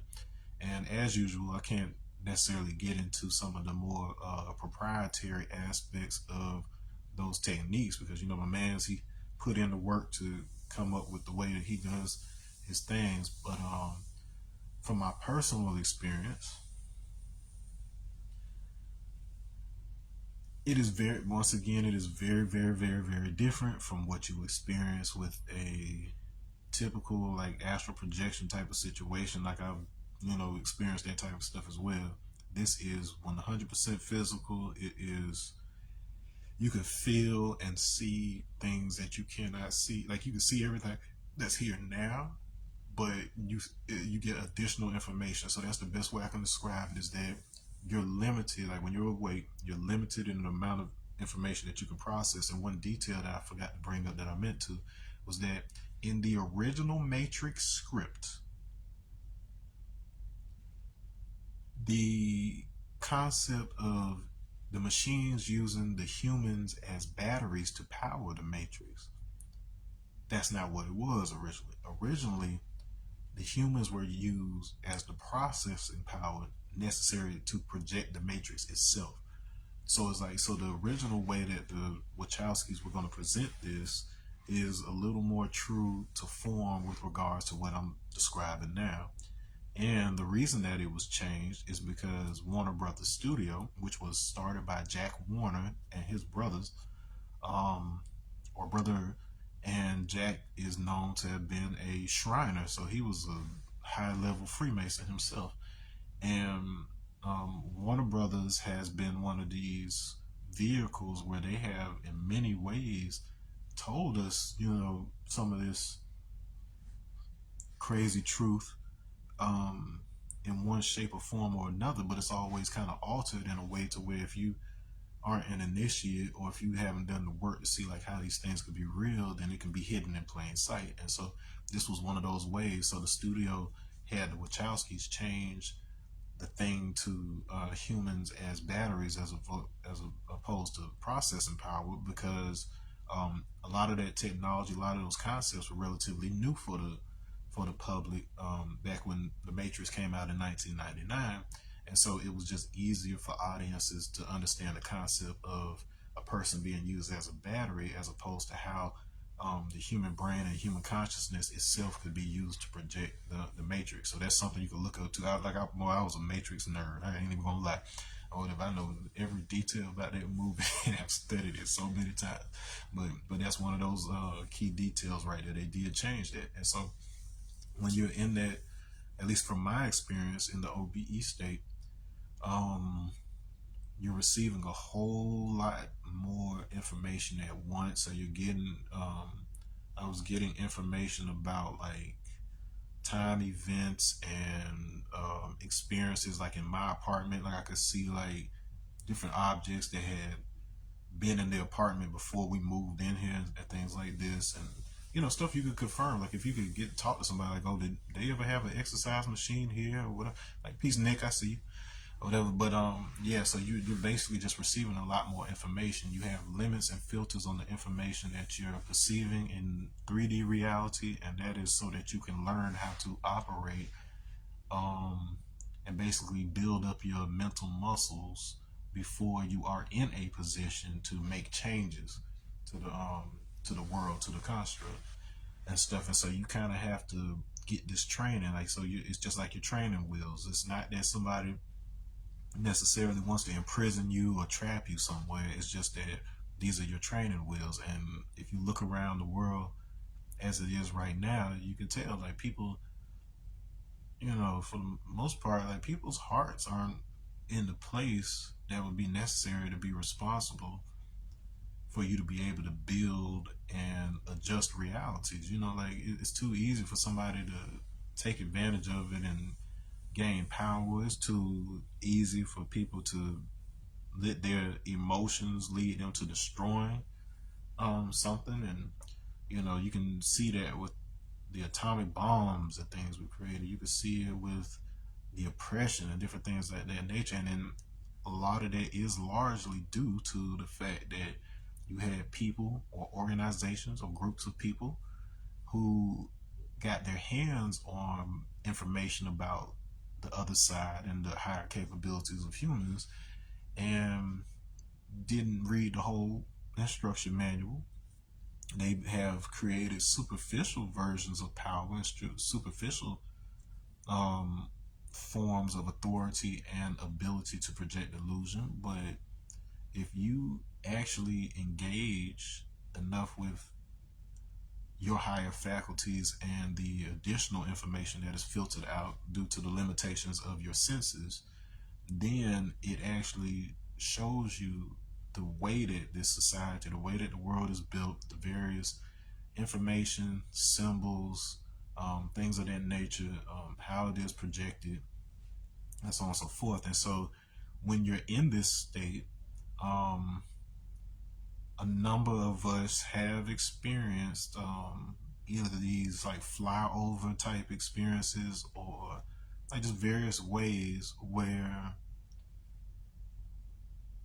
you kind of perceive that there's a flat plane and a dome. Like it's the one of the biggest criticisms with the whole flat Earth thing is that they say one, this flat disc would not work flying through space, even though technically that's what galaxies and stuff are. They say like it's basically like if you zoomed out enough, it would just appear 2D. But if you zoom in close, of course, you're gonna see 3D objects making it up. I mean, that just makes sense. But in addition, I forget what point I was gonna make there. But case in point, Oh yeah, yeah. This concept of a flat plane moving through space, but a flat plane that is able to diversify its resolution to an infinite degree would work perfectly if it's on a fixed like if it's fixed, if it's not moving anywhere, like if it's just sitting somewhere, like if and then you get these descriptions of like a snow globe on a shelf that'll come up. But if it's in a fixed area, and I've talked about how we have two different models of physics where you have material particles that are the ones that you are used to hearing about, like your electrons and protons, all that good stuff. But then you have interactive particles, which are like the particles for like the strong force, the weak force. So this is something that's just regular old physics. And so if you imagine a universe that is built completely of those interactive particles of force versus the material particles of force, you'll see, the material particles of existence, you can see that this is a interplay between the masculine and the feminine. The interactive particles are the masculine, the material particles are the feminine, and the feminine, the divine feminine. We're not talking about sex and gender. We're talking about, as far as the universe is concerned, these two complementary aspects. The feminine is what is associated with motion, and the masculine is more associated with fixed values. So if I'm talking about parameters, if I'm talking about geometry, if I'm talking about true horizon, that would be the masculine concept. So that would be a fixed structure of forces that do not change. It would be a fixed structure of constants that the whole mathematical structure is built on. And so just imagine those constants manifested as a physical fixed plane. And then on top of that, an overlay of that, you have the material plane, which is composed of reactive substance, which is time for the most part, a reactive substance that appears a certain way relative to its interaction with those forces. So that is to say, if I look at the surface of water and it is reflecting images that are next to the water, I know that water is not actually like a house down there in the water. Like I can look and say, okay, there's a house that's reflecting in the water. However, if that water is still enough, you can barely tell the difference. Like it looks just like the house. Now imagine that you're looking into the water at the reflection of the house, but for whatever reason you can't see the actual house. Then it's easier for you to perceive that that might be a real house down there in that water. Like until you jump in, like you don't know. But that's basically the concept that would be necessary in order to project something in that particular way. Once again, not agreeing, denying, or anything. I'm just giving it to you how it's out there. And so, yeah. So from my personal experiences of that space, I completely understand why we perceive the world the way we do in our waking life, and then what information is missing that would have us be able to see how could the world be flat, and then we still experience it the way that we do. Like if you have the additional information, the additional understanding of physics and what would be necessary for that, you'll see that it is not that way experientially when we are awake, but at the same time, the mathematical principles that are necessary to hold this whole universe, the whole thing together, um, is very possible, and we only experience it in slices that we call moments. All right, and those moments are recorded in every type of field, whether it be magnetic, electric, or toroid field in the universe. And because the centers of these physical objects are essentially electrostatic in nature, they occur as a single point. So that concept I was just telling you about, how a sphere occurs as a plane with the infinite number of points on the surface that are equidistant from a one central point. You can look at it as, if I send information to that central point, I can distribute it in any number of ways toward the surface. And so that's that same concept is present in black hole entropy. So that's a big thing in astrophysics. So this concept of a holographic universe being projected from a 2D plane of information. That's Stephen Hawking. People have won Nobel Prizes for this stuff. So this isn't stuff I'm coming up with. So you've got that concept as well as the chromatin, the black pigment. There's black and brown pigment, and they have different functions. That is found at the center of every one of your cells. This is how it holographically projects and updates information to all your cells simultaneously whenever DNA changes are made. It is the same concept by which the melanin that is used at the nucleus of the cells in your body projects a particular surface projection. So depending on the hue that you have on the surface of your skin, this is basically telling you the nature and the extent of the properties of the chromatin and pigments in the center of each of your cells. So this is you can look at this as the sphere, whereas the center of every single one of your cells is acting as one center, which would be the center of said sphere. Okay, so if you can piece those three things together, you can understand black holes, you can understand your body, you can understand the entire universe. It's all the same basic concept. It may look different on the surface, but if you can understand it conceptually, that is what's giving you the ability to tap into that interactive plane that I'm talking about, the fixed values and parameters of the universe, and then you can shape material reality around that. So these are the concepts that would be necessary to even explain to somebody how you can have a flat earth model with the dome and all of that, but at the same time perceive space and time through this concept of like a spherical type of presentation or whatever. So it's not that one thing has to exist and it makes the other thing not exist. It's just that certain things have to happen in your perception in order to be able to interact with these things. Peace, Shamika, I see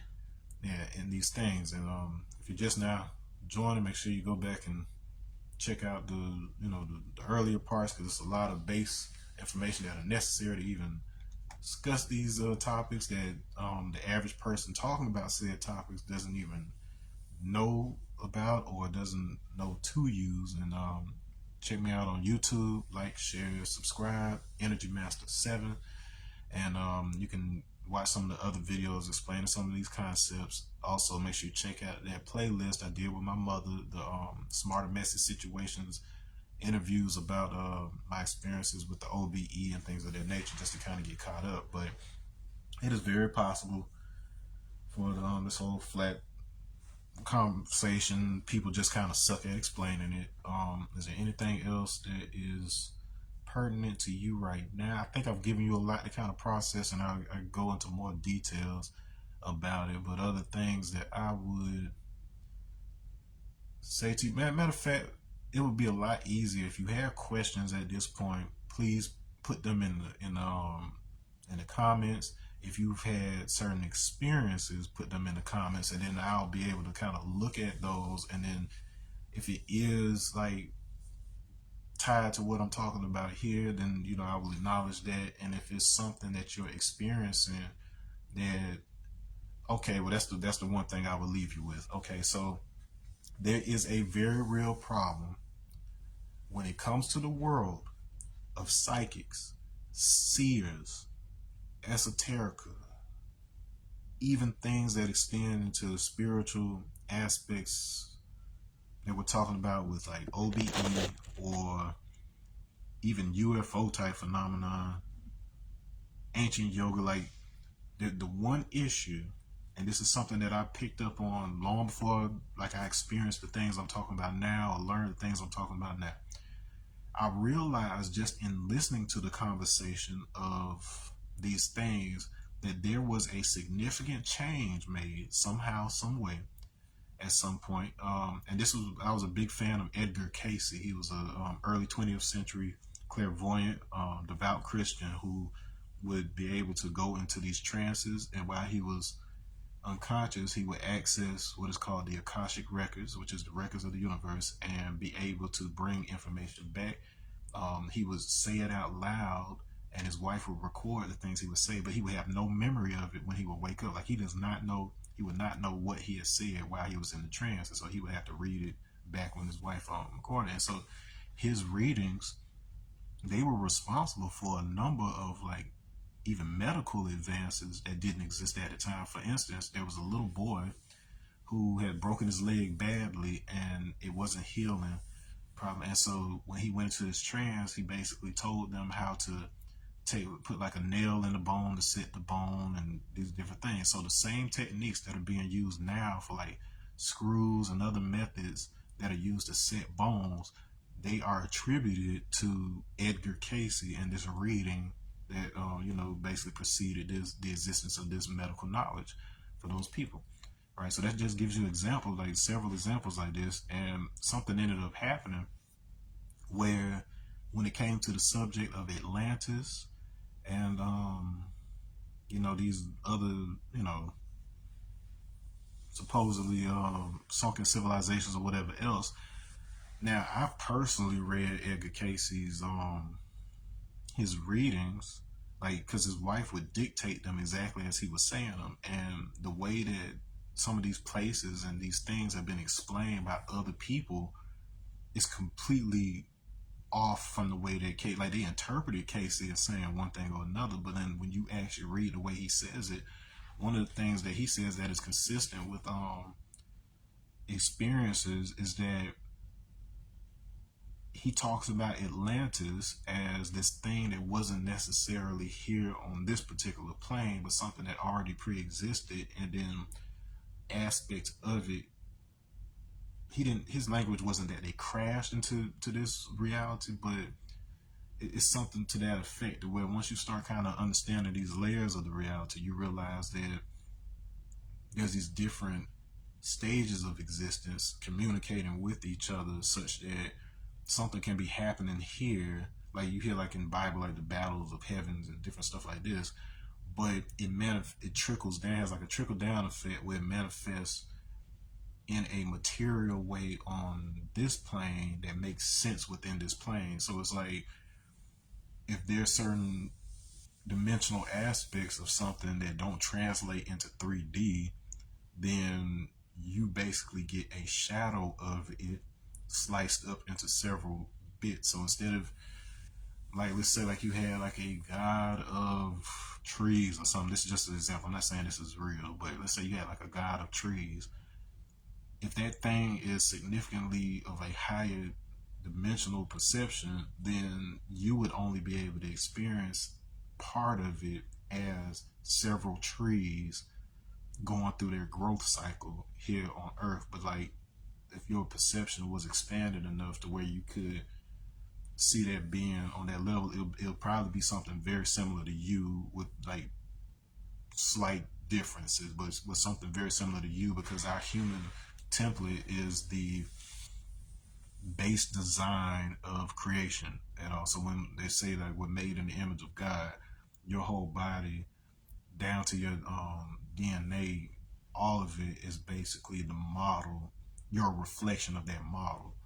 So in other words, by you learning yourself, learning your body, learning your faculties, what you're being trained on in 3D reality is how to create realities of higher perception. So you kind of move up the ladder a little bit and get to participate in cooler things, like that you've read about or whatever. Once you've proven through your actions and your understanding and your frequency and all of that, that you're ready for that type of responsibility for that job. Okay, and so, but anyways, so Casey, accurate for years and years and years, and then when we get to the Atlantis stuff, he starts talking about how there are records hidden, like near the foot of the Sphinx or something like this. And since then, people have discovered a cavern hidden. Like you have to go down to a recess, like you come through the side of the Sphinx, and there's like this all sorts of stuff going on underground, built underground, just exactly where the Casey said it would be. But then the government of Egypt, and you know they're not the original Egyptians. I don't care who gets mad. We know, you know this. You're not even the original people on the planet. You would have burnt up down there that far, that close to the equator. So don't play with me. But anyways, they just completely denied finding anything down there. But then you're left to wonder, like, well, wait a minute. So you tell me this man was right about everything, even down to the fact that there was a hidden chamber here, and then the place where the line is drawn, that just magically the records aren't really down here. These tablets aren't down there. Whatever he said, I don't think he actually said tablets. Like, if you ask me, the information is actually stored in the vibration of the structure itself, and then it has to be extracted through certain means. But that's neither here nor there. But that reeks of some. If there was something down there, of course you took it before reporting it does. So that's not even a stretch right there. But at the same time, there was evidence, and you've heard this on several occasions where people noticed some kind of change that happened. And this would take a whole other video to start explaining, but suspend your disbelief just enough to say that, okay, there is an additional plane of existence that we naturally interact with, that we're only able to perceive so much of it in this version of physical existence and reality, and that we have access to it in various ways. And it is a fixed and stable structure that has always been, always will be. You have that.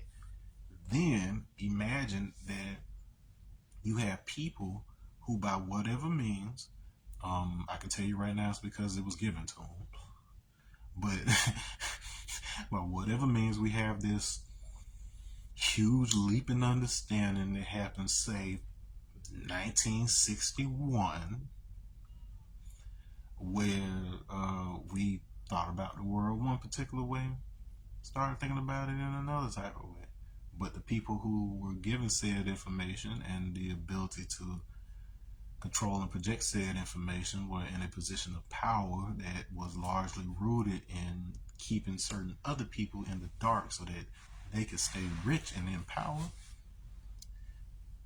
They weren't given all the keys. They were given just enough keys in order to create what they wanted to create. And let's say that that creation was sufficient enough to where they understood the signals of the brain and the signals of the heart. And that's when, oh boy, like you talking about holding the world in your hands. That's basically what your heart is in a lot of ways. But so imagine that you understand those complex fields. You understand the effect of electromagnetism on the brain, and the electricity moving through the body, such that you create a network that utilizes the same concepts of the nervous system in order to connect people all over the world to information, a shared database of information. If you haven't guessed yet, I've just described the internet already.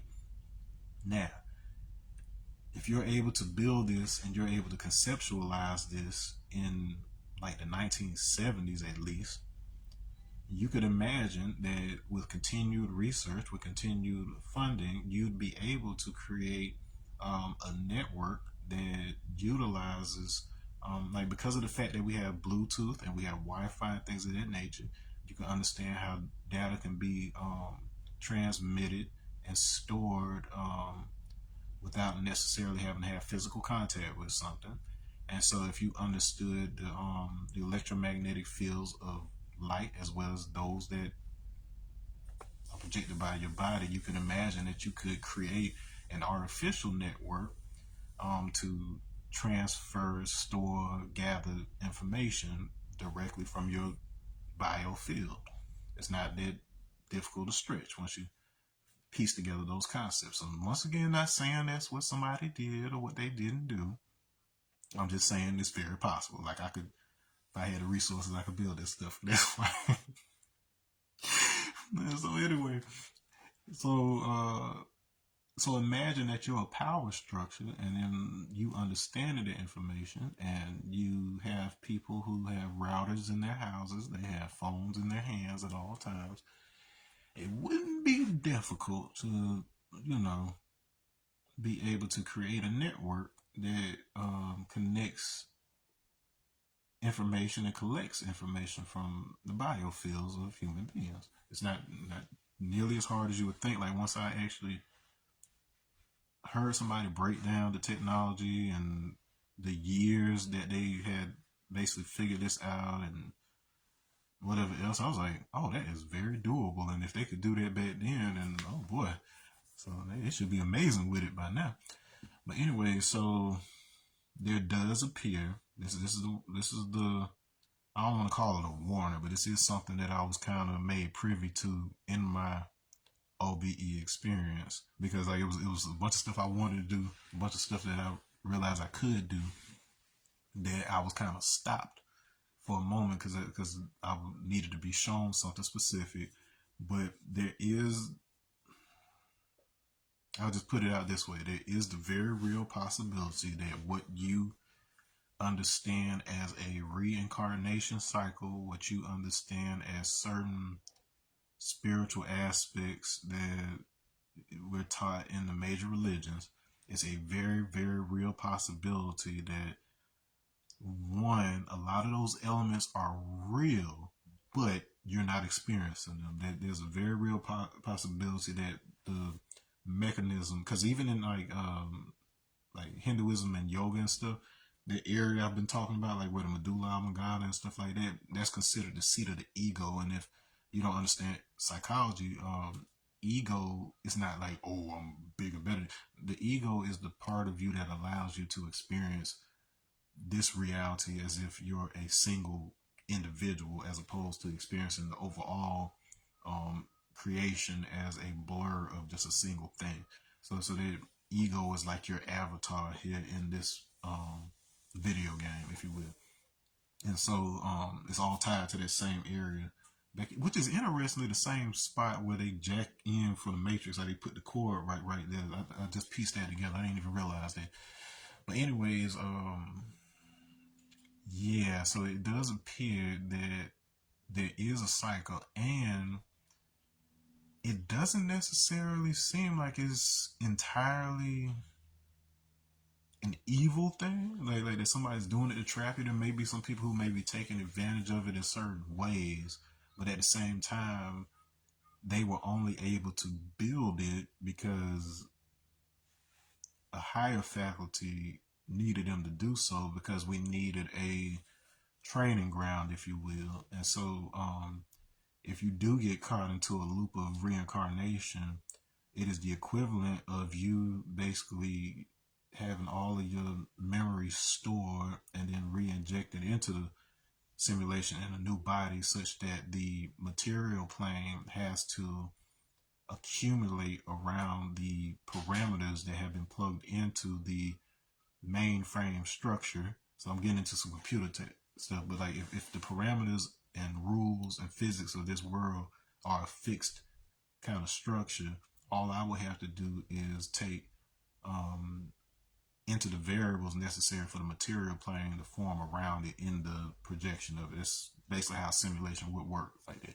And so, anyways, it does seem like the purpose of a reincarnation cycle, at least the artificial version, is so that you would come back again and again until you understand how to unplug yourself, until you learn how to overcome the distractions of physical life, so that you can learn the tools necessary in order to build realities. And so, and even in the stories of like Jesus, what he was trying to show you was, it wasn't this whole waiting for heaven till after you die, so much as becoming aware of what death is while you're alive, so that you have the ability to like come back. So like you can look at the transfiguration as him having memory of himself enough to where he could project himself back into the simulation. So this is something,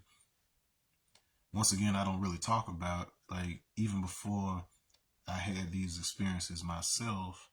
I saw something to this effect when my child died. Like that day, like I could see or perceive like something. It felt like something giant was present, and it was kind of like moving. Like all the people that were kind of working together, it kind of looked like a ballet to me. Like they were so coordinated, like trying to help. And like when people love each other, like you hear like what they say, like when people are in prayer or whatever else, like you feel the spirit move upon them, or you feel the presence of God or whatever.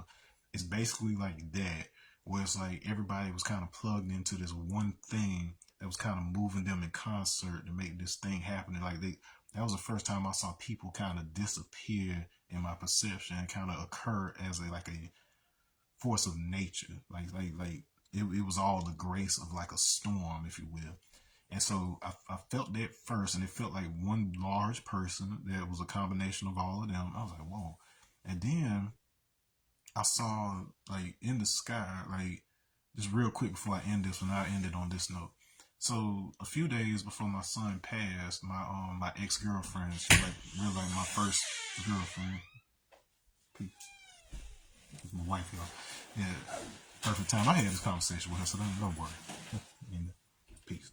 All right. So and so anyway, my ex girlfriend, she died. My cousin James, who went to school to, like, we were all close in high school and stuff. He's the one that called me and tells me about this. And so like that next day, I had an experience. I was in the shower. Normally, I didn't take steam showers because I was kind of in like a yogic training where I mostly took like cold showers and stuff. There's an energetic reason for that.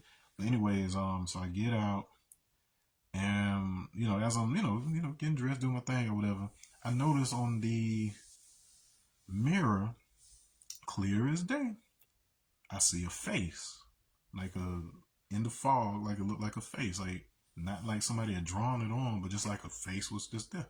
And so I ain't even think about it because my head wasn't even in that direction at the time, but I had enough sense. I was like, okay, let me get my phone, like, while this is here, and like take a picture of this, and then I'll come back and I'll double back around to it. And so after I got done, putting on my deodorants and whatever else, and I sat down, I look at it, and then it hits me. I'm like, dang, that looks just like Leslie. I'm like, what? And so I send the picture to her sister. I send it to my cousin, basically people who know her real, real well. And they're like, oh, that's Leslie. Like this. And so, and so her sister's like, oh, I guess she came to tell you goodbye. But the impression I got when she came, and I'll tell you exactly, like, because it's not like somebody you hear a voice like talking to you, but it's almost like a bunch of information just comes at once, and you kind of, it unfolds experientially.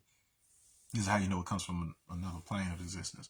But basically, my understanding was that she was showing me that they had subtle physical influence on things like mist and smoke. So you'll hear stories about stuff like this all the time, but this is the understanding I got at that time, that even from the other side, you have at least some influence over these more vaporous type of things like mist and smoke and stuff like this. And that she was basically telling me that's how she was able to do that. And so, but the other thing was the next morning, my son was supposed to go in for anesthesia, because they had to put fillings in his teeth. And as a father, I'm kind of, I don't want to say I was nervous about it, but at the same time, like I'd have been under, and I know what that felt like, and he's so small and stuff I was the one that was with him and my daughter, like, all day, every day, like during the day, taking care of them since they were born. And so, like, naturally, I feel that type of thing. And so, but anyways, so I had a feeling about Leslie showing up there, and then something just told me, like, you better watch over my son. Like, don't let anything happen to him tomorrow. You owe it to me. You cheated on me in high school. And I was just like, but it was like, do me a solid, just look over my son. So he came through that, well. He was kind of groggy and out of it. Like, he was kind of out of it those next couple of days, like, due to that, because anesthesia is a mug. Like, you literally are basically dying on that table. Like, you have a very similar, if you're awake when it happens, it's basically something very similar to what's happening when you're transitioning into, like, sleep paralysis. But anyways, Sorry, y'all. And so, come the next few days, fast forward back to the day when my son passed. Like I talked about, like it seemed like he was experiencing something that was unusual, like something wrong, like he was either hearing something or feeling a pressure or whatever it may be. I've talked about this in other videos. And while I'm feeding my daughter, he pushes himself out the window and goes and jumps in the retention pond. And so, while once again, fast forward a little bit, while all this is going on and they're searching and stuff like this, I felt something.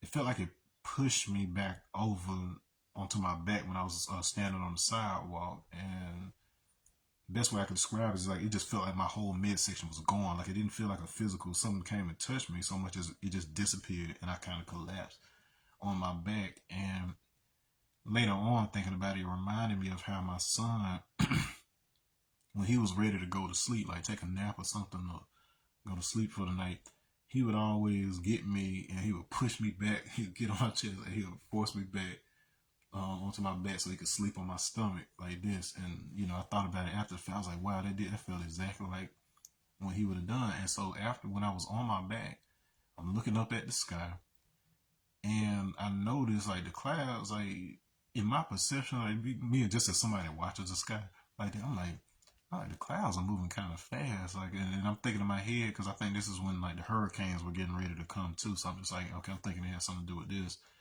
And then I noticed right above me, it's like you got sun shining through here, so it's kind of like this clearing. And I see like the clouds, they open up in this certain way, the way it looks like a giant hand that shapes like this and points over in this direction, like this. And then I turn my head, like I'm still lying on the ground. I look and I turn my head, and it's pointing over toward the retention pond at a specific point. So like they've had like divers and dogs and stuff out here, all of this, and they still like haven't found them. But then he points, and then turns out like where that thing was pointing, that's where exactly where they ended up finding his body later that night. And then in my head, I'm just like, and then mind you, I have seen and experienced so many things in life already, but still in this moment, I'm like, did I just see what I think I'm seeing? What in the world? Is this what Leslie was showing? Like, was she showing me that mist thing in the bathroom with the vapor? It extends to like clouds and stuff too. Like, what in the world? And so I turned my head, and when I look back up, and I kind of think this in my head, and then almost as if on cue to confirm for me, the water, a few drops of rain fall on my head just in that spot, and then it stops. Like there's no more rain after this. It doesn't rain anymore. Let's just say it was just enough right then when I had that thought to where I was like, oh yeah, that's confirmation of water. And so it seemed to me like this is before I even heard anything about it. Like I wasn't into flat earth stuff or firmament stuff or none of this. I hadn't really looked into it. It was something I put on the back burner to look at another day. But that day, I had the impression of somebody very big standing outside of the sky. Like when, you know how you kind of feel the presence of, like when somebody's in a room with you, and you feel like the presence I felt was like somebody very big standing outside of the sky, looking in as if into a dome. And once again, this is before I've ever really heard or looked into any of this stuff. And so you can imagine, and I hadn't really even talked to anybody about this because it was just like, it's not even the time to talk about this type of stuff right now because they're going to think this, that, and they're going to think whatever they're going to think at the time. And we're just like, we'll just keep that one under the hat. But when I had never heard of Darius J right before that, and then all of a sudden he starts popping up on my YouTube suggestions like some time after this, a couple months later, and he's talking about this exact same stuff. I'm like, oh hell! I was like, that you mean to tell me that? And so instantly I jumped into his workshop just to kind of do the knowledge, see exactly what he's talking about, see how he's doing it, see if it'll work for me. I did exactly like he was saying, and it did work. So I did confirm that, and so that's what I'm bringing to you. Some of the things I'm bringing to you now, but I feel like all of this is going to start coming out anyway.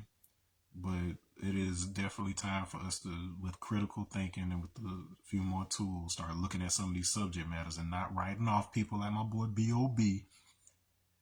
Because even though a lot of people kind of lack the language to explain this stuff in a sensible way that would have you even be receptive to these concepts, it does appear, just through my own educated and scientific exploration of these things and my willingness to engage with these things, that I'll just say there's something worth looking into. There's something, or if it's not necessarily that this thing is wrong or that thing is wrong, so much as people using the best language that they have available in order to describe these things, and understand that there are dense mystery school traditions that put this information out in an encoded kind of way such that initiates who are ready for said information will be able to extract it, understand it, process it. So get out of your head. This, I don't care how much evil you feel like you see in the world, it's like on a higher level, it's all part of that plan. And the only thing that gives us fear and perception of otherness is when we don't know the plan. Like that's the one thing that makes us upset, is that when we don't know the design, when we don't know the plan, then things occur to us as bad. We don't know which things to be patient through. We don't know which things to act on. And that can feel like helplessness. And when we feel helplessness, we feel fear, and then we get rooted in those survival instincts that are controlled right here. The ego takes over to protect you, and then you start to see the world a certain way. You start to operate a certain way. And there are people who do understand that and who do things with the express intention of getting that part to activate, get you scared, get you upset, get you fighting with another group, getting you mad at the Arabs, getting you mad at the Mexicans or whoever it may be. You've been American long enough, getting mad at the Negroes, to where you are distracted and you are rooted in your survival instincts such that you cannot access the higher faculties of the mammalian and neocortex and beyond, in order to be able to see these other levels of reality and experience them in a way that will allow you to examine them critically and fit them into the model that you understand. So I'm going to cut it off at that. That is a mouthful, handful, something that's kind of been heavy on my brain and heavy on my chest that I've been trying to figure out the best way to get it to you. And so these live broadcasts seem to be the easiest way to do that. I may make books and products and different things based on it down the line over time, but the easiest way to just kind of get it out while it's relevant to you, so you can be helping kind of unfold and extract this stuff, is through these lives like this. As usual, I will download this video from Facebook and then put it on YouTube with a nice little cover design. I do all my own graphics for that stuff. And we'll talk soon. So like, share, comment. Please comment, ask your questions so I know which things that you want to know about or that you want further explained. And on that note, I'm out. Peace.